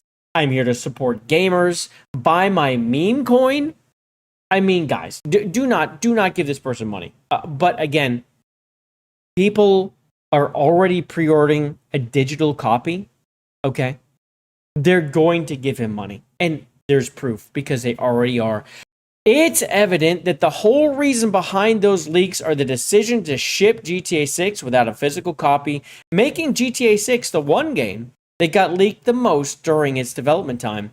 What is going to be more interesting to see, however, is if more leaks are going to happen because of this. No one can tell how much info, this is the thing, no one knows how much info actually leaked or how much this person actually has to share. They said they have 2 to 4 more, but that doesn't mean that that's all they have. Who knows? We shall see.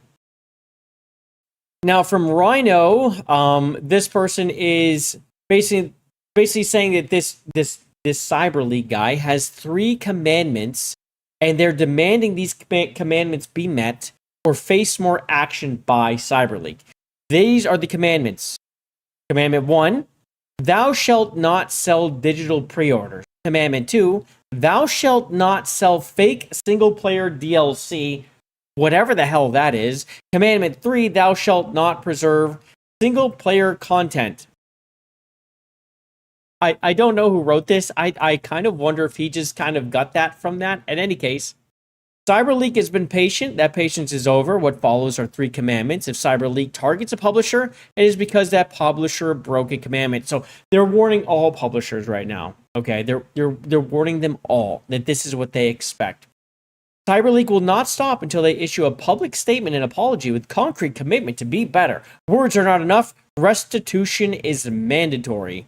It looks like there's a planned attack leaks on more than just Rockstar, but yeah, we'll see. We'll see. No consumer shall pay for a game. This is what we just ordered. Yeah, this is what we just read. Ordered. Okay. So GTA 6 Countdown has this to say. Now, this is going over some of the leaks, okay? This is what's been in them. Again, I cannot show you the leaks. I think I can show you the audio to the leaks, okay? You can't even hear that. Who knows where the DMCA lines will be drawn? I can't do it. So, a new 2-minute gameplay and cutscene clip from GTA 6. This is the first leaks, okay? The gameplay shows Ambrosia for the first time, which is an area.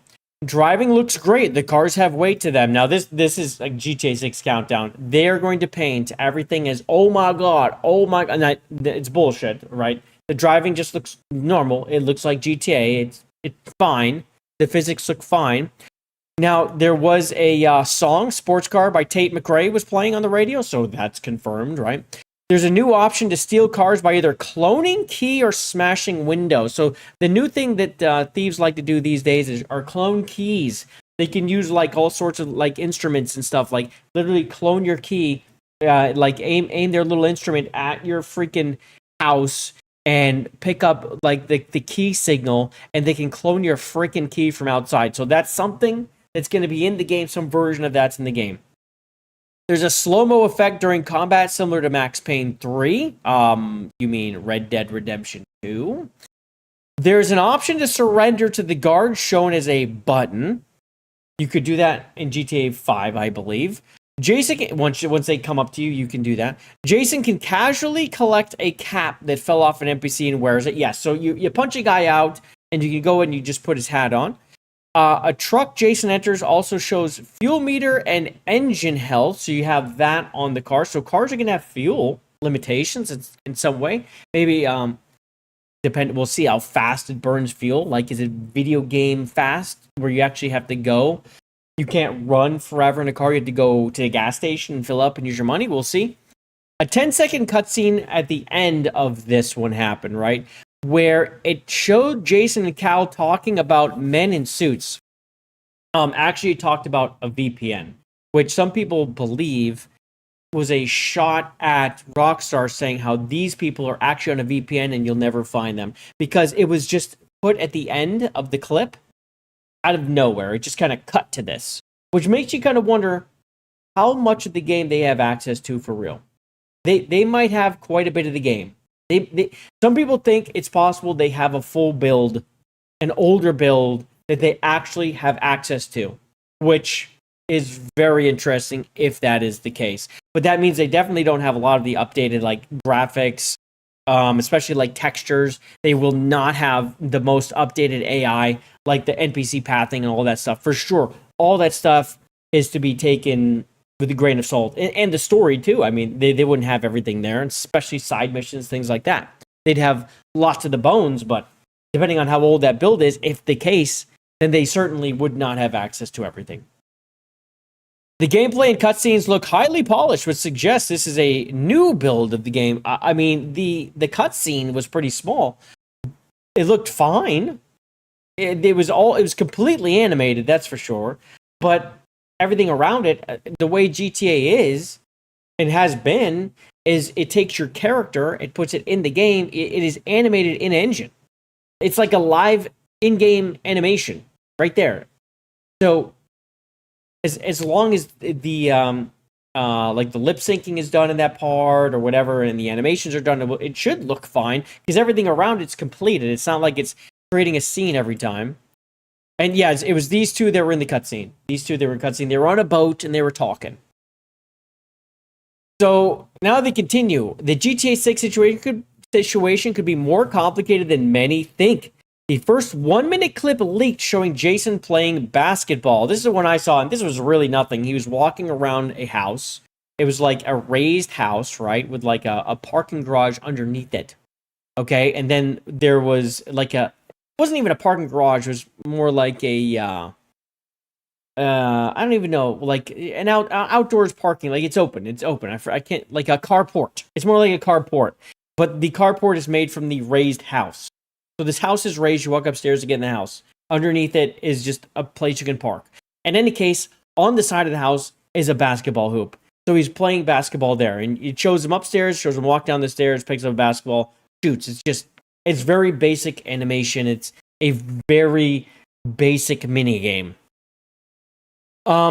A 1-second minute clip leak showing him driving in the Keys. Yep, that was pretty, just driving. He was just driving around, hitting a couple cars. Nothing crazy, but you could see that the car's weight was working. You could see the AI NPC pathing was working. The game's fully zoomed out map also leaked, in addition to a couple zoomed in pics of the island. A third 2-minute clip dropped of him and bros at nighttime, which includes random cutscene at the end. That's the one we talked about. The cutscene shows Cal saying, "They don't know nothing about me, man. I use VPN." This is the line where it could be an intentional message that the leaker included. It could mean that he has the whole build of the game. So how much of the game does he have? He might have a lot. The whole build from whatever was there at the time. And he's just picking what he wants to leak. The leaker says he won't stop until Rockstar responds, apologizes or issues a statement about physical discs. He's also promoting a pump and dump crypto on the clips, which is a scam, of course. This is what I'm saying, dude. Don't give to the freaking crypto. Do not buy this crypto shit. I don't think this guy's actually in it to help the gamers. He's trying to make it that way, but he's pumping his crypto. Now, I've seen people also say that he has a right to do it. Sure. Basically because he's risking it all, which he absolutely is by doing this. Whoever's doing this is risking it all. Rockstar is going to demolish this person. So you might as well, I mean, you got to make something from this, but I can't imagine he's going to make a lot. People are not going to pay for the leaks. They're just going to sit back and wait for them. Unless this guy starts holding up bounties, say we have to reach a threshold for the next thing of leaks, then people aren't going to pay. What are we talking about? But there is another mode that this guy's going for it. Another way instead of a bounty. We'll get to that. So this is something I've been seeing people glazing the leaks and what's there. I just am not there. It looks fine. It looks kind of what I would expect from Red Dead Redemption 2. Like if they put out something in Red Dead Redemption 2, this is what I would expect to see if it was modernized. That's it. I mean, that's just what I say. This is what I see. It looks fine. It looks like it's GTA. That's it. I'm not getting pumped from these. I'm not getting turned off anymore. I'm not. Because I'm not, I'm not down for GTA right now anyway. Because the price really, I was just like, all right, F you. It's $100 game. You cut out pieces of the game. We all know they did it to sell you the $100 game because they want the game to be $100. And if you buy the 80, you get less straight up. This is not pre-order. It's a massive list of things that they cut from the game, including missions, including, obviously cosmetics is one thing, but it's missions and cars, guys. Actual pieces of the game are cut out. If you're like, Red Dead Redemption 2 did it, and you didn't say anything. My guy, Red Dead Redemption 2 was how long ago? And people did bitch about that. What are we talking about? Of course they did. But now it's becoming more and more common. People aren't so happy about this shit anymore. People are getting sick of being taken advantage of. In any case, this game roll guy, and I've seen this, many people have been saying these things. It's just, don't go at him or anything. The cutscenes look absurdly good visually. Wow. The cutscene was a basic Grand Theft Auto cutscene. It's just what I would expect to see. There was nothing spectacular at all about it. It was just animating your character in the scene. Just like they do with GTA Online, you do the special heists. I mean, it was just that. There was nothing, again, the glazing drives me crazy. So we're talking about the money. This guy's trying to find a way to make money. Well, this is a way. He's done it, right? GTA6 Leaker has created a paid poll on their website asking which clip should be revealed next. Car in the daytime, car at nighttime, motorcycle at night, and plane at the daytime. Right? So instead of holding a bounty for releasing any more, it's pay to vote. Oh my goodness. Yeah, you have to pay to vote. So this is how they're going to monetize it. It should go without saying, but do not vote or give this guy any money. This is disgusting and should be condemned. I'm there with you. Don't do it. But at the same time, I would just like to say, Grand Theft Auto 6, people went and pre-ordered digital copies of this game. People went and pre-ordered digital copies of this game. They cannot run out. There's no rush to do it. There hasn't even been a gameplay trailer. And they've sold, about $1 billion? And something like 80-something% or 90, a low 90s of the percentages of the $100 game. These people deserve to go here and spend their money, giving this guy their money, giving whoever their money that has asked. Just give anyone who wants your money, please. Because you're clearly not good with your money. Whoever you give your money to is going to do a much better job with your money than you. Okay? And what is funny, somebody really paid the price of the game's standard edition to see a leaked video clip. This person paid $80. And of course, look how it's transferred, right? From to amount. 65,000 meme coins to vote. And again, they bought the crypto. Or they paid in crypto, whatever the hell this is. Oh my God, this guy's scamming. And people think this game will fail. No, I don't think anyone. Who the hell does people think that GTA 6 is gonna fail? It's not failing. Yeah, this guy's on a mission to get Rockstar. He is. Catzilla, he's on a mission, but this is not gonna work out for him. This is not gonna work out for him. The mission will be he is going to get Grand Theft Auto'd by Take-Two, bro. They're not gonna put up with this. You're not gonna hold them for ransom. You, a person, a rando on the internet, because I use a VPN? Dude, it's just a matter of time. It's just a matter of time. They're going to find out, where this got transferred. They're going to find out your website host or however that's being paid. They will find a way. And within a couple days, there's going to be a knock at your door. Just be prepared. Hopefully it's a knock. Yeah, and they're saying someone really paid the leaker $80 just to vote and what he should leak next. And this is what we're talking about. He's currently running a 14-hour paid poll on his website asking what he should leak next. He isn't just leaking confidential and copyright material. He's also charging money for it, which is another crime. And here we go. And at this point, there was 0%, but whatever the person voted for. Oh, actually, do we know that? Does it say? Does it say what? No, it doesn't say what he voted for. So I don't know what he voted for, and I'm not about to go there. Let's just go here real quick and see if another leak has happened. Oh wait, no, there was another one. That's right, there was another one. I did see this one. I watched this one before the stream. So this one is a long one. This one has quite a bit of gameplay, but it's again very basic gameplay. It's the longest clip so far. Sunset looks insane. The sunset just looks like Red Dead 2. Again, the glazing, it's just so unfucking necessary. These are the people who feel bad for Rockstar. It feels so bad. Like, just stop it. Just stop the glazing. Jason's inventory includes a section for weapons and items, right? So it's sectionalized. It's split up. Jason is driving a police bike, Western Sovereign 107.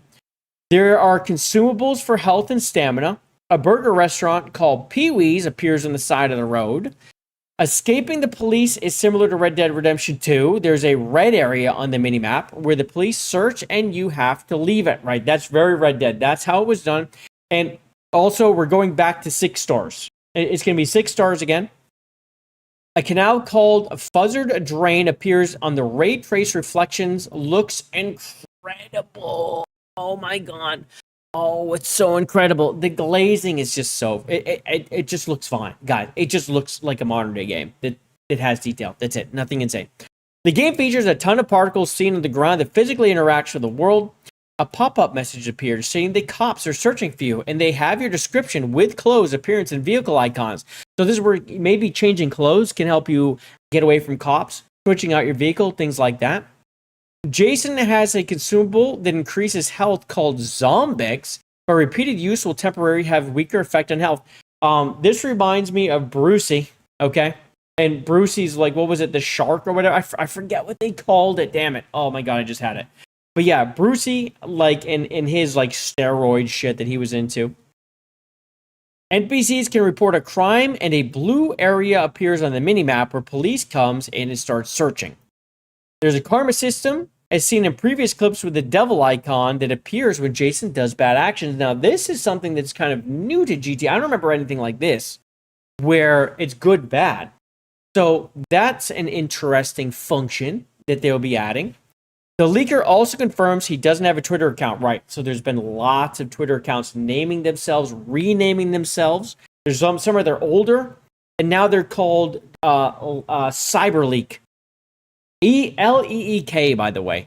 So they're naming themselves this to try to get people to follow them, and they're putting out, and these people are posting fake leaks that are AI leaks that a person was working on that was just like putting out like game theory. That it was just game theorying GTA 6. So they're going and pulling this person's videos and they're putting them on here as leaks.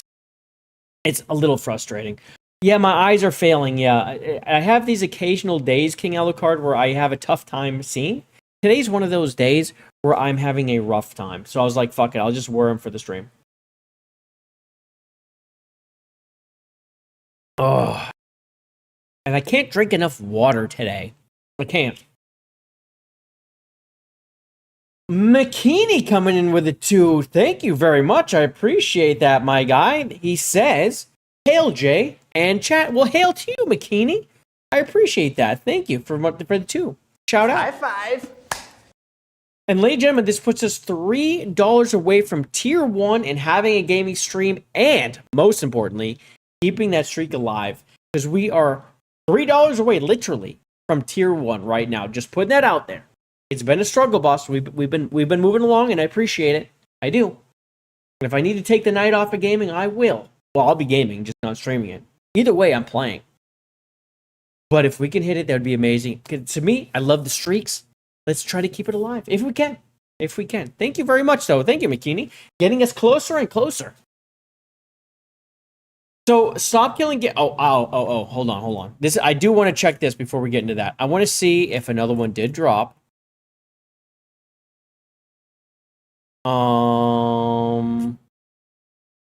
X suspended the main account impersonating GTA 6 leaker. Yeah, this is the guy who I wasn't sure if he was actually the leaker. He was not. And this guy had 121,000 followers, dude. You see what I'm saying? This is what I'm saying, dude. Like, people are like, it's worth name yourself CyberLeak and putting out shit. This guy was actually putting the DMCA stuff. So I almost wonder if he was him. I kind of wonder if he was him. And this person saying, no, I don't actually have a Twitter account because he knew it was going to get banned. He's like, no, that's not me. This is someone else posting this shit. I do wonder because there was other ones too that were coming, and he was talking like he knew, but he was also probably in Discord and would see what they were updating and put it. I don't know. But in any case, let's see. Someone play the leaker. Okay, hold on. Let me just investigate real quick. We're gonna do a little bit of I have to make this go away. Let me just see if I can see if there's another leak that has happened, if anything has happened.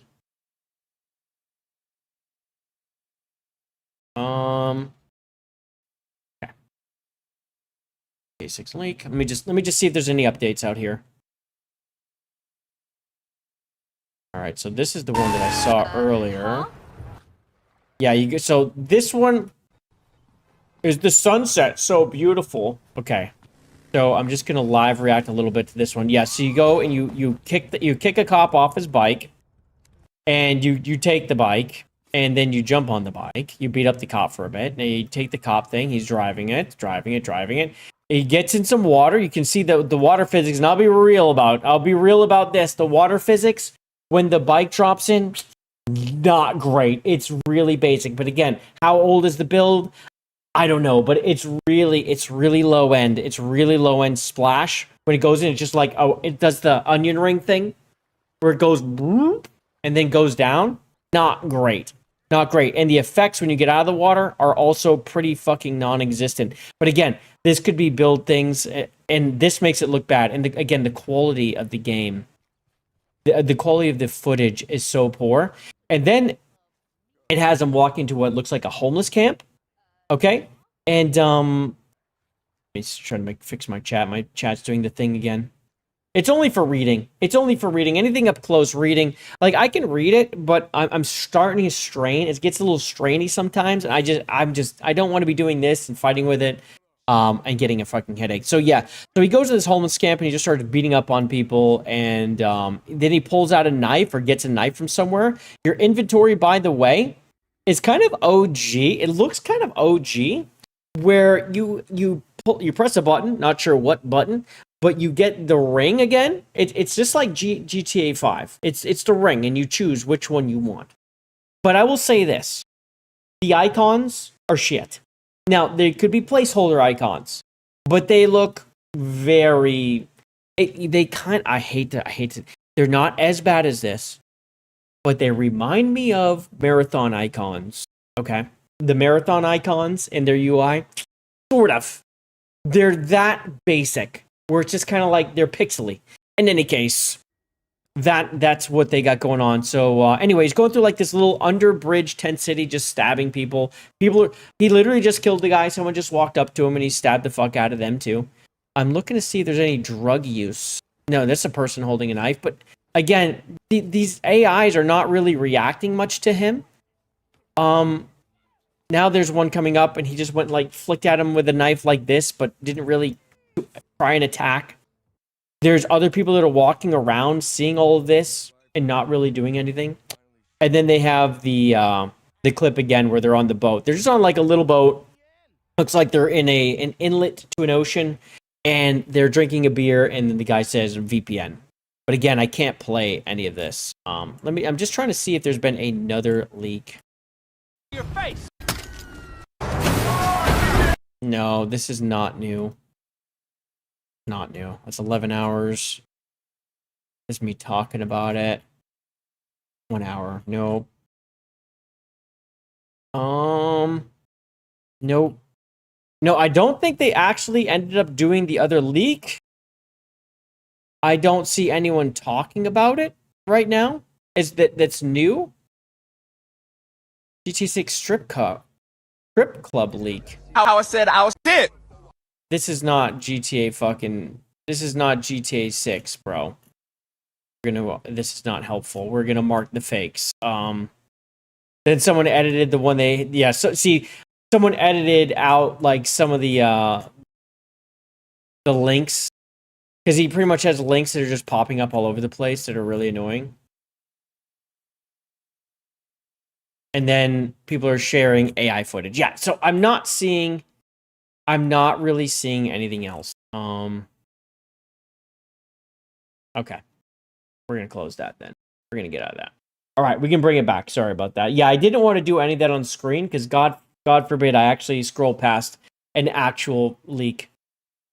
Okay, so Stop Killing Games did make a statement yesterday because we all know that supposedly this cyber leak guy is trying to support, physical copies. At least that's what he's saying. Now, Stop Killing Games, clearly all about saving and preserving games. Physical copies is a big part of that. They've said that before. Okay. What's up, Astrobot? Good to see you. Leaks are ratchet. The leaks are just kind of, I'm telling you, it just looks like GTA 5 with Red Dead Redemption 2. You know what I'm saying? Take your Red Dead Redemption 2, the updates, and take GTA 5 and put it in there. It just looks like that. That's what it looks like to me. It doesn't look like anything special from what I can see. Okay? And the quality is not good enough. I'm telling you, it's washed out. It is washed out. Whatever they did to capture is almost to make it look bad, or possibly they just didn't have very good technology to grab it, or whatever these things that were recorded. Maybe they were for Rockstar. Maybe Rockstar already had all this stuff, and this guy actually just has videos from there. We don't know what this stuff is, okay? Exactly where they got it. But the quality of the captures are fucking horrendous. So you can't really see the detail. You can't see the detail, guys. You don't know.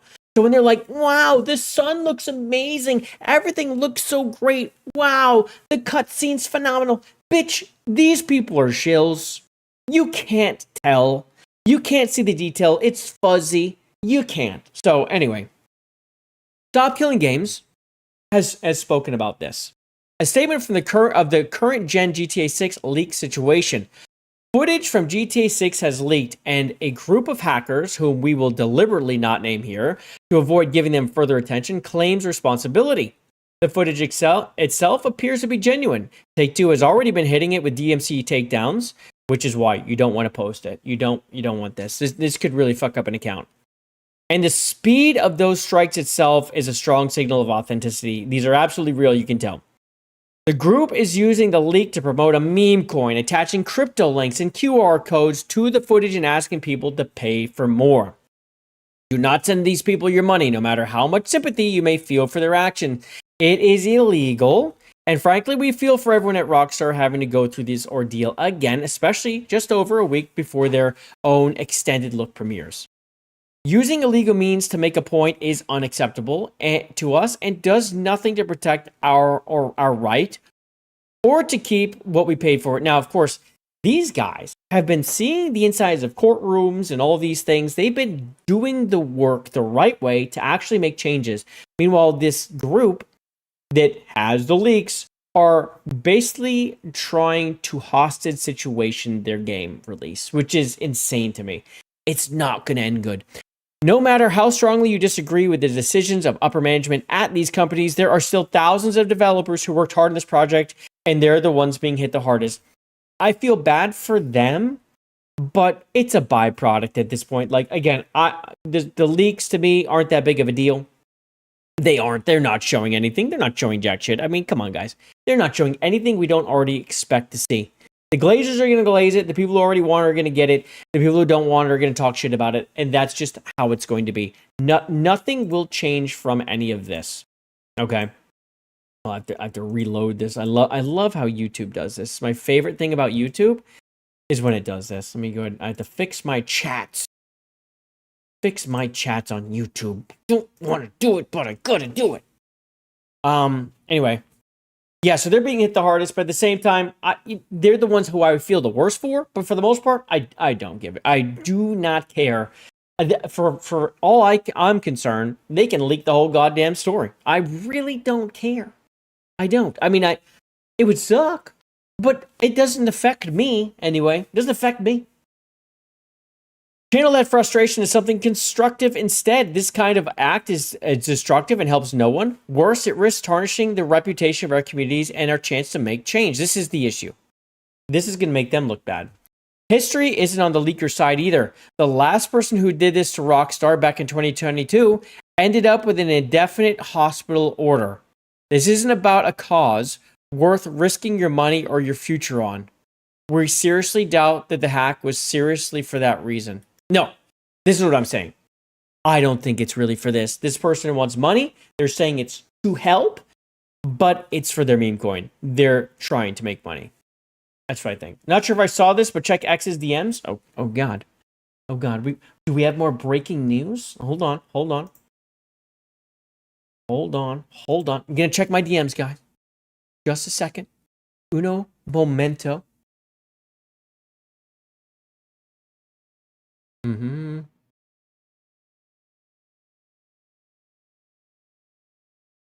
Oh no.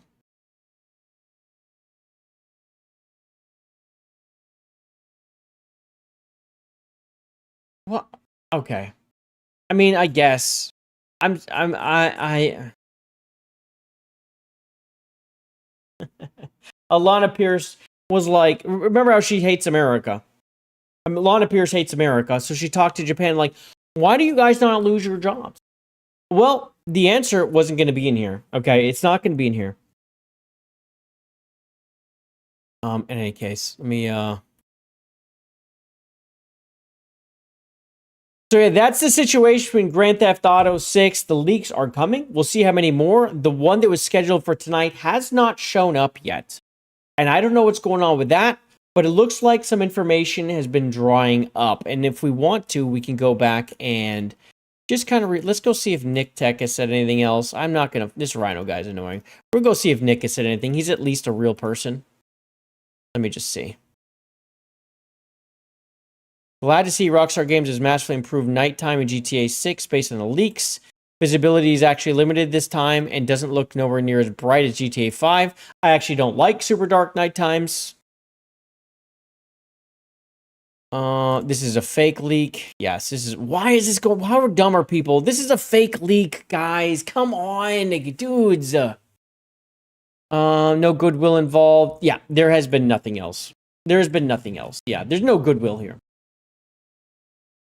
So yeah, as far as I'm concerned, the leaks can keep coming. They can leak the end of the story. It doesn't affect me. I don't care too much about the story. If I ever play this, it will be kind of as a meme. I'm not even really looking forward to it. But again, for me, the most affected people out there are the devs who actually worked on it. And even then, when it comes to developers these days, you know, you put a pride parade in the game. I just can only feel so bad. Tinfoil hat on. Wouldn't surprise me if this leak was from the inside so they could justify to go digital or use it as ammunition. I mean, I guess. And you know, the one thing that I was going to mention this, but I didn't.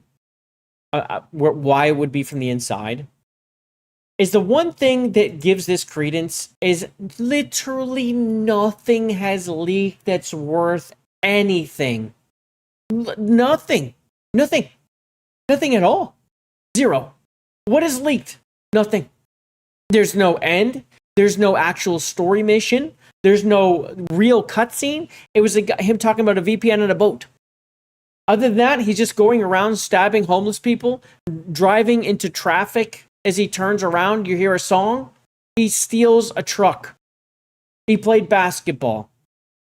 Nothing has leaked, really. I mean, let's be real. Nothing of any value has leaked at all. Nothing.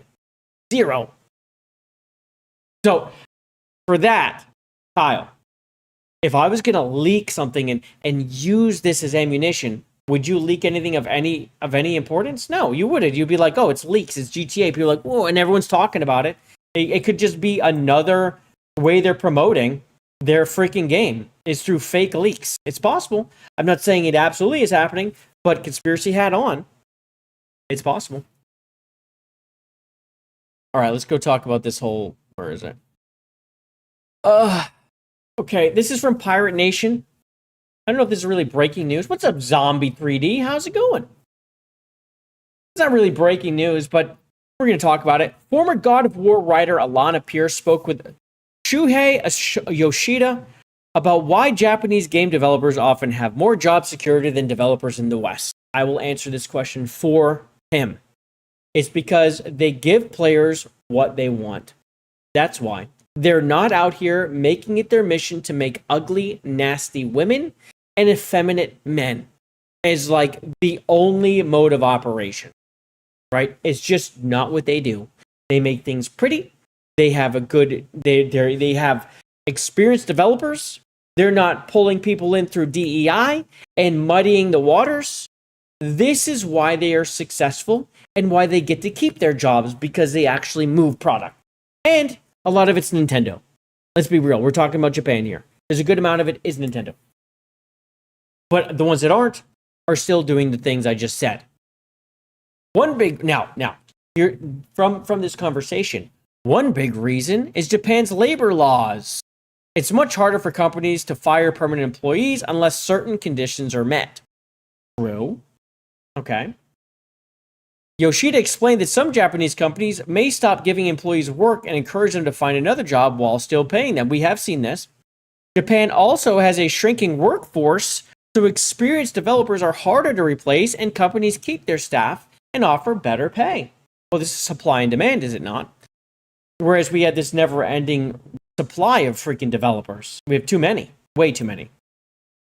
Nintendo gave employees a 10% pay increase in 2023, while Capcom raised average salaries 5% and started salaries by 28% in 2024. Yeah, so it looks like the conversation never went anywhere. Yeah,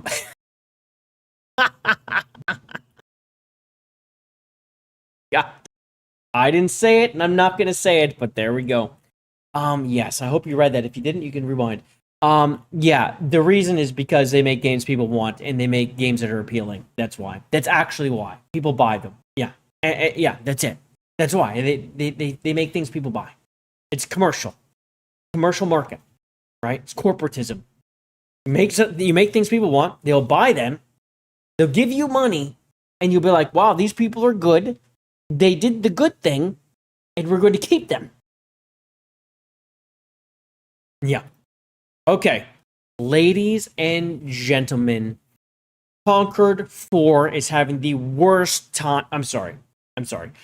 Horizon Hunters Gathering is having the absolute worst time in production right now. Remember when it was shown to us and everyone was like, why the hell are they making a live service Horizon game? People are like, where's Horizon 3? Well, it looks like a lot of them are over here working on this thing. Whatever the hell this thing is, right? Remember, they had a beta test, and I guess really no one showed up, and the feedback was not great from the people that did. They were like, yeah, in and out, right? In any case, Sony's retooling it, all right? It's not canceled. Live service is canceled. They're not doing it. Whatever the hell they had going on, it's not happening. So it looks like it's going to be some kind of multiplayer / co-op campaign adventure. That's what they're going to try to do. But they have a limited time to figure it out. So they're scrapping live service elements, and they may just cancel the game altogether. We might find out later this year. And again, this is the game. This was in the game. This is an actual character that they put in the game. We just talked about the Japanese people and why they're not having the layoffs that we're having. They try to say it's corporatism, it's this or that. No, it's because we're making horrible decisions in our game creation. And we're allowing the woke idiots to make ugliness, okay, and gayness and queerness and just throw it through everything. It's not happening in Japan. That's why. In any case, let's continue. Hunter's Gathering, the upcoming maybe live service spinoff of the Horizon series, is losing its live service elements, so that's gone. It may not even be released at all. Bloomberg, aka Jason Schreier, spoke to people familiar with the company's plans, who told the outlet that Sony is overhauling Horizon Hunters Gathering by having in-house developer Guerrilla Games remove the game's live service element. The decision came after testing the game, which resulted in poor feedback. Now, it's been a while since this. This is taking way too long to move forward. The decision came after testing the game, Sony now wants Horizon Hunters Gathering to be a traditional multiplayer game with a story mode and a far smaller scope rather than the live service game it was intended to be. Guys, switching directions like this. This is what happened to Veilguard, by the way. Sort of. This is kind of what happened with Veilguard. Veilguard was going to be this online MMO type thing, and they just put it on the shelf. They're like, that's not really working out. And then they picked it up, and then they were like, well, let's just make a really bad a really bad Dragon Age instead. This might be a very fair comparison because here we go. Oh my god. That's interesting because the whole point of making Horizon Hunter Gathering seemed to be getting a live service game based on popular existing property up and running, something that Bloomberg notes Sony has tried and failed to do in the past. Live service games set in the God of War, Last of Us, Marvel, Spider-Man universes were all canceled, costing Sony hundreds of millions of dollars and years of development time. There was also the legendary Concord disaster, which caused Sony to close Firewalk Studios. And of course, now we have Marathon, which is basically Concord 3. It is. I mean, it is Concord 3. They just won't close it out of just pure, just being stubborn. The only reason it won't close, they're like, we can't do it. So they won't. And anyway, this was going to be Concord 4, because we all know Concord 2. Come on, that was Highguard, right? That was not Sony, but Sony is doing very good at creating Concords. I will say that. They do have that going for them. Sony reportedly wanted Concord to be its next version of Star Wars, pumping lots of money into it and then canceling in 2 weeks. Oh my god, yes, that's right. Yeah, and in fact, internally, it was supposed to be, like, massive. I mean, yeah, they really thought they had something. Internally referred to as the future of PlayStation. Oh god, I did not mean to do this. No, I did not want to do this. With Star Wars-like potential and dev culture of toxic positivity halted any negative feedback, making it cost $400 million plus what they paid, by the way, for Firewalk. So, toxic positivity. Wow, look at you actually saying the word. Amazing, Colin. Hunter's Gathering may follow suit, as Bloomberg has heard that while it is still in active development, or redevelopment, which is what it has, Guerrilla devs have until December to wow Sony execs with their new version of the game. Whatever version that they can whip up in that amount of time. I mean, it's almost like a crunch to see if you get fired, I think, or move to other projects. If they fail to execute, or if they fail to excite anyone, Sony's pulling the plug, and the devs will be reassigning to another game that will also be evaluated at the end of the year. I actually read this, that they're reassigning people now. And that's how I read it, because a live service game, you need much more people. I do believe they're reassigning people now to a game that is getting reviewed at the end of the year. So I believe they're moving people to a game that's getting reviewed, so both these are getting reviewed at the end of the year. I believe that is the case. While Bloomberg doesn't reveal what that game is, it's unlikely to be the third Horizon game. No, the third Horizon game is a long, long way, which is in its very early stages and has a tiny team of Guerrilla developers working on this, which just tells you they're just dragging their fucking feet on this. They're just dragging their goddamn feet. I love to see it, though. I do love to see this. The fact that this is done, and we said this is going to be terrible, and it's going to be Concord 4, right? Well, it's Concording already. It's not even out. Now, if it doesn't release, will it really be a Concord? I guess not. I guess we'll have to wait for another one. We already have our trilogy. It's already happening. Yeah, we weren't, no one was thrilled, live service, blah, blah, blah. Okay, yeah. Mm-hmm. Yeah, so this is the thing. The success of Helldivers totally tricked Sony into thinking that they could just start doing the live service train thing. Oh, we have Destiny 2, which I still don't understand. You have the live service pony, and you're like, we're done with that. We don't want the thing that's actually been a successful live service thing. We want to do this new thing over here with Hunter's Gathering and Marathon, which no one wants. I just don't understand. But I think Helldivers 2 was kind of like Fool's Gold, where, yes, it was good. It was good for you, live service. It was a partial live service game the way they treated it. Remember this. Like, it's a battle pass. You buy the game, you own the game, and then there's like a battle pass. It's not like they're like feeding you all this stuff you're buying. So I feel like they're like, wow, we really should have gone full live service, but we have all these other things. We have this proof of this proof of concept with Helldivers 2, where we can do live service, bro. We can be successful, and we can do it. And I believe that they thought they could, and they're realizing they can't. Live service is such a fickle beast. I've seen pretty good games not make it because they were still niche, or it's one of those things that it was good for, a month, and then you're like, dude, I'm done. I'm done the game. Yeah, I do believe they kind of just tricked themselves off. And of course, even Fortnite laid off people, and now they laid off all those wokies, and now they're putting the jiggle physics in. Hello? Sweeney attributed to downturn of Fortnite engagement that started in 2025, which I just don't really believe. The way they've been whipping those skins out, and I just see everyone buying the shit out of them. I don't really know about that. I don't know if I believe that. But yeah, it's a downside of live service games. Sooner or later, the gamers drift away. I mean, that is totally true. I'm sure they're seeing some downturn. But in any case, it's great to see this game not make it. It's wonderful.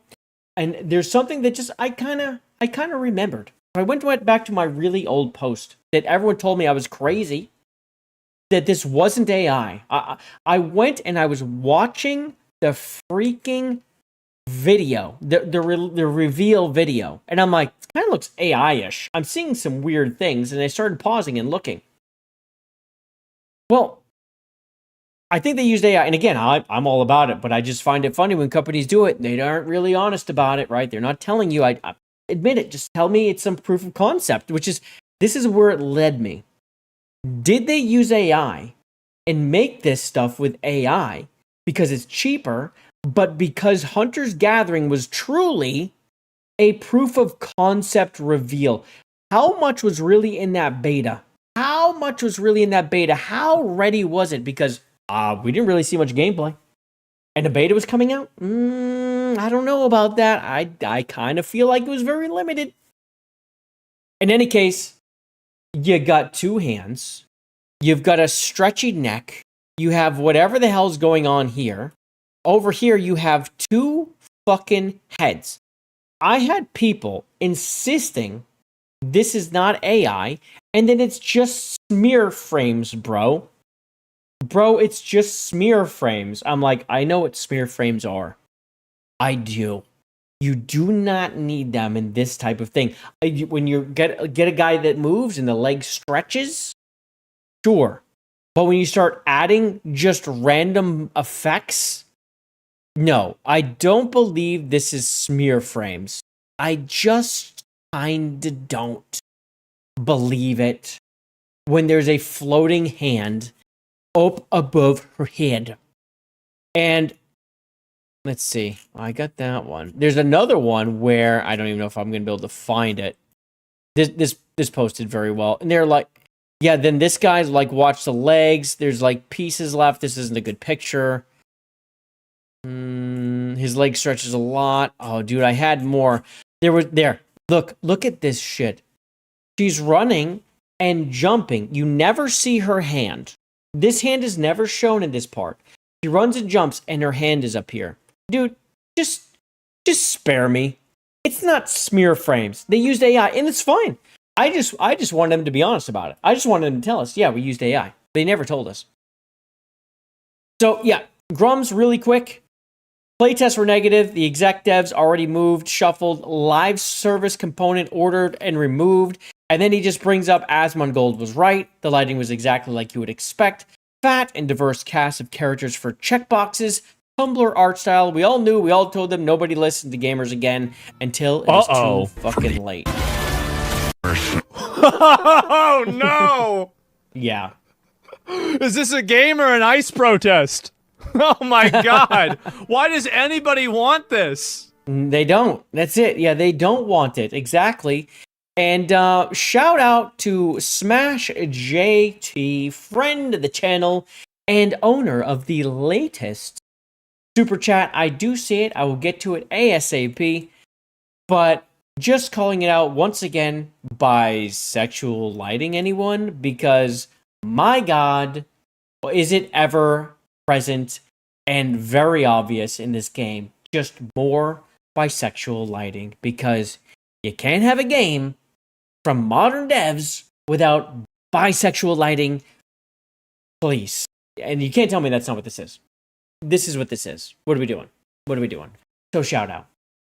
And of course, shout out to Smash JT for the 303, knocking it out of the park and getting us into tier motherfucking 1. It is official. We have done it. It's tier 1. I didn't know this is the last story. If we didn't hit it, we weren't going to have a game stream. And Smash made it possible because that guy is a mother freaking legend. I need Thank money. you. I just do. It's for food and vacations, not the lawsuit. And we all appreciate that around here. High five.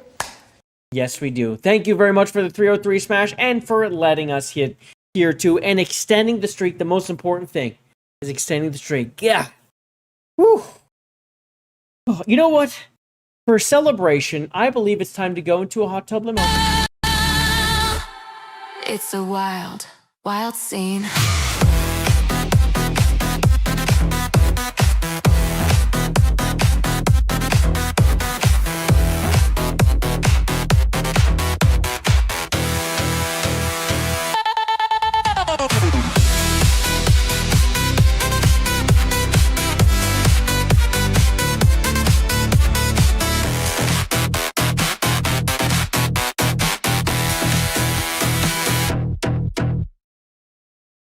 Is it frozen? There we go. There we go. We're back. You also have a great stream, Smash. Thank you very much, and go enjoy yourself. We will be there a little later, I do believe. Why are the hot tub bitches not fat?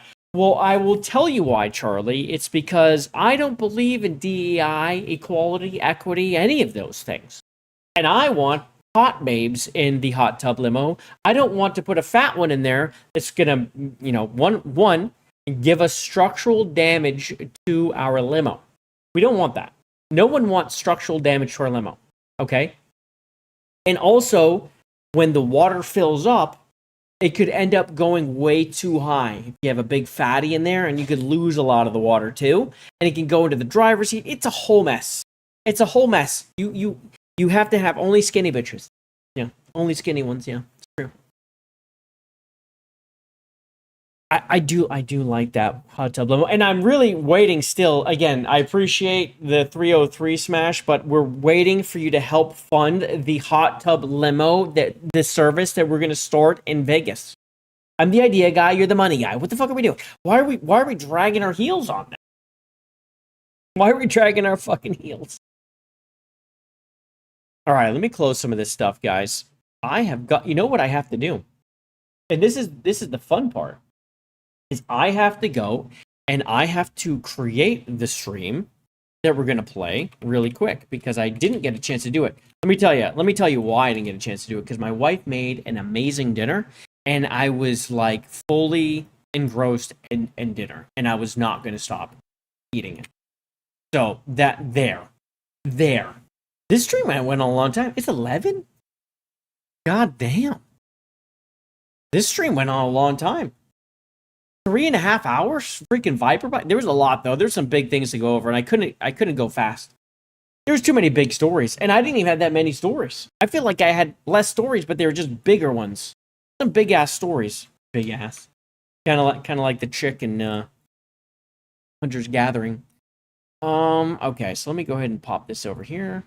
So I have a system that I run over here in the background in order to do all these things that you can't see. It's not that exciting, but it makes it so I can...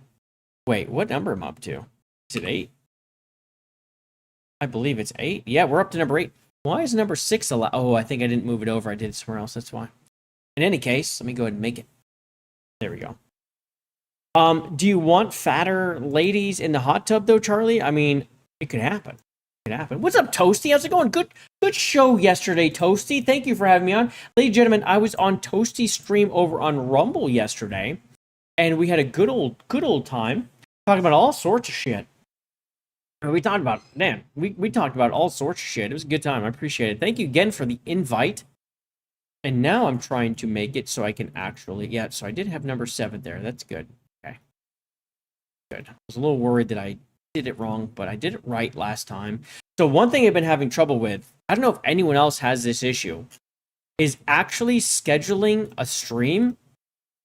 Once in a while, it will not schedule. It will fail. When I schedule the stream, it will just fail. And I'm going to see if this happens now. I'm just trying to go slowly. Can I do this? Come on. Okay. Now I'm going to press done. Please work. I think it's going to fail. Oh, it's going to work. Maybe it's something that was happening. It happened to me for a few days where every time I would go and make the second stream, it would fail. But yesterday, it failed in the first one I made for the Viper Byte. I filled out all the Viper Byte shit, dude.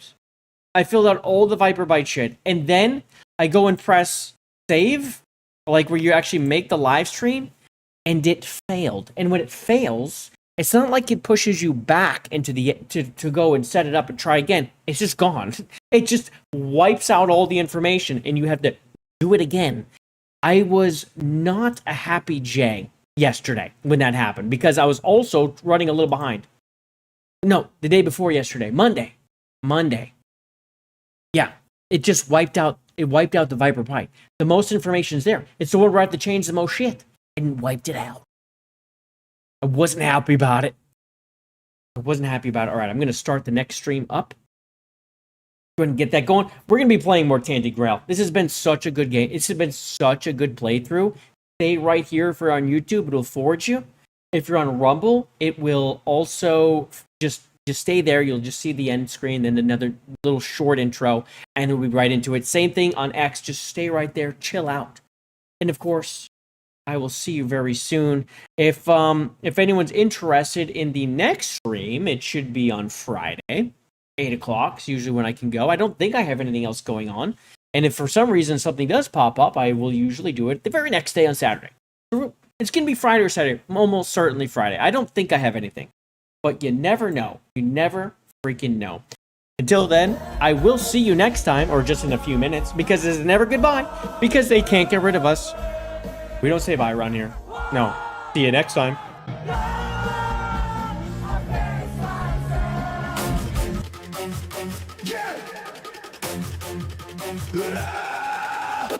Lights are fading, game was strong.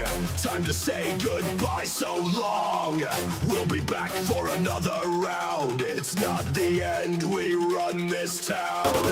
Until then, keep up the fight. We'll face resistance, we're in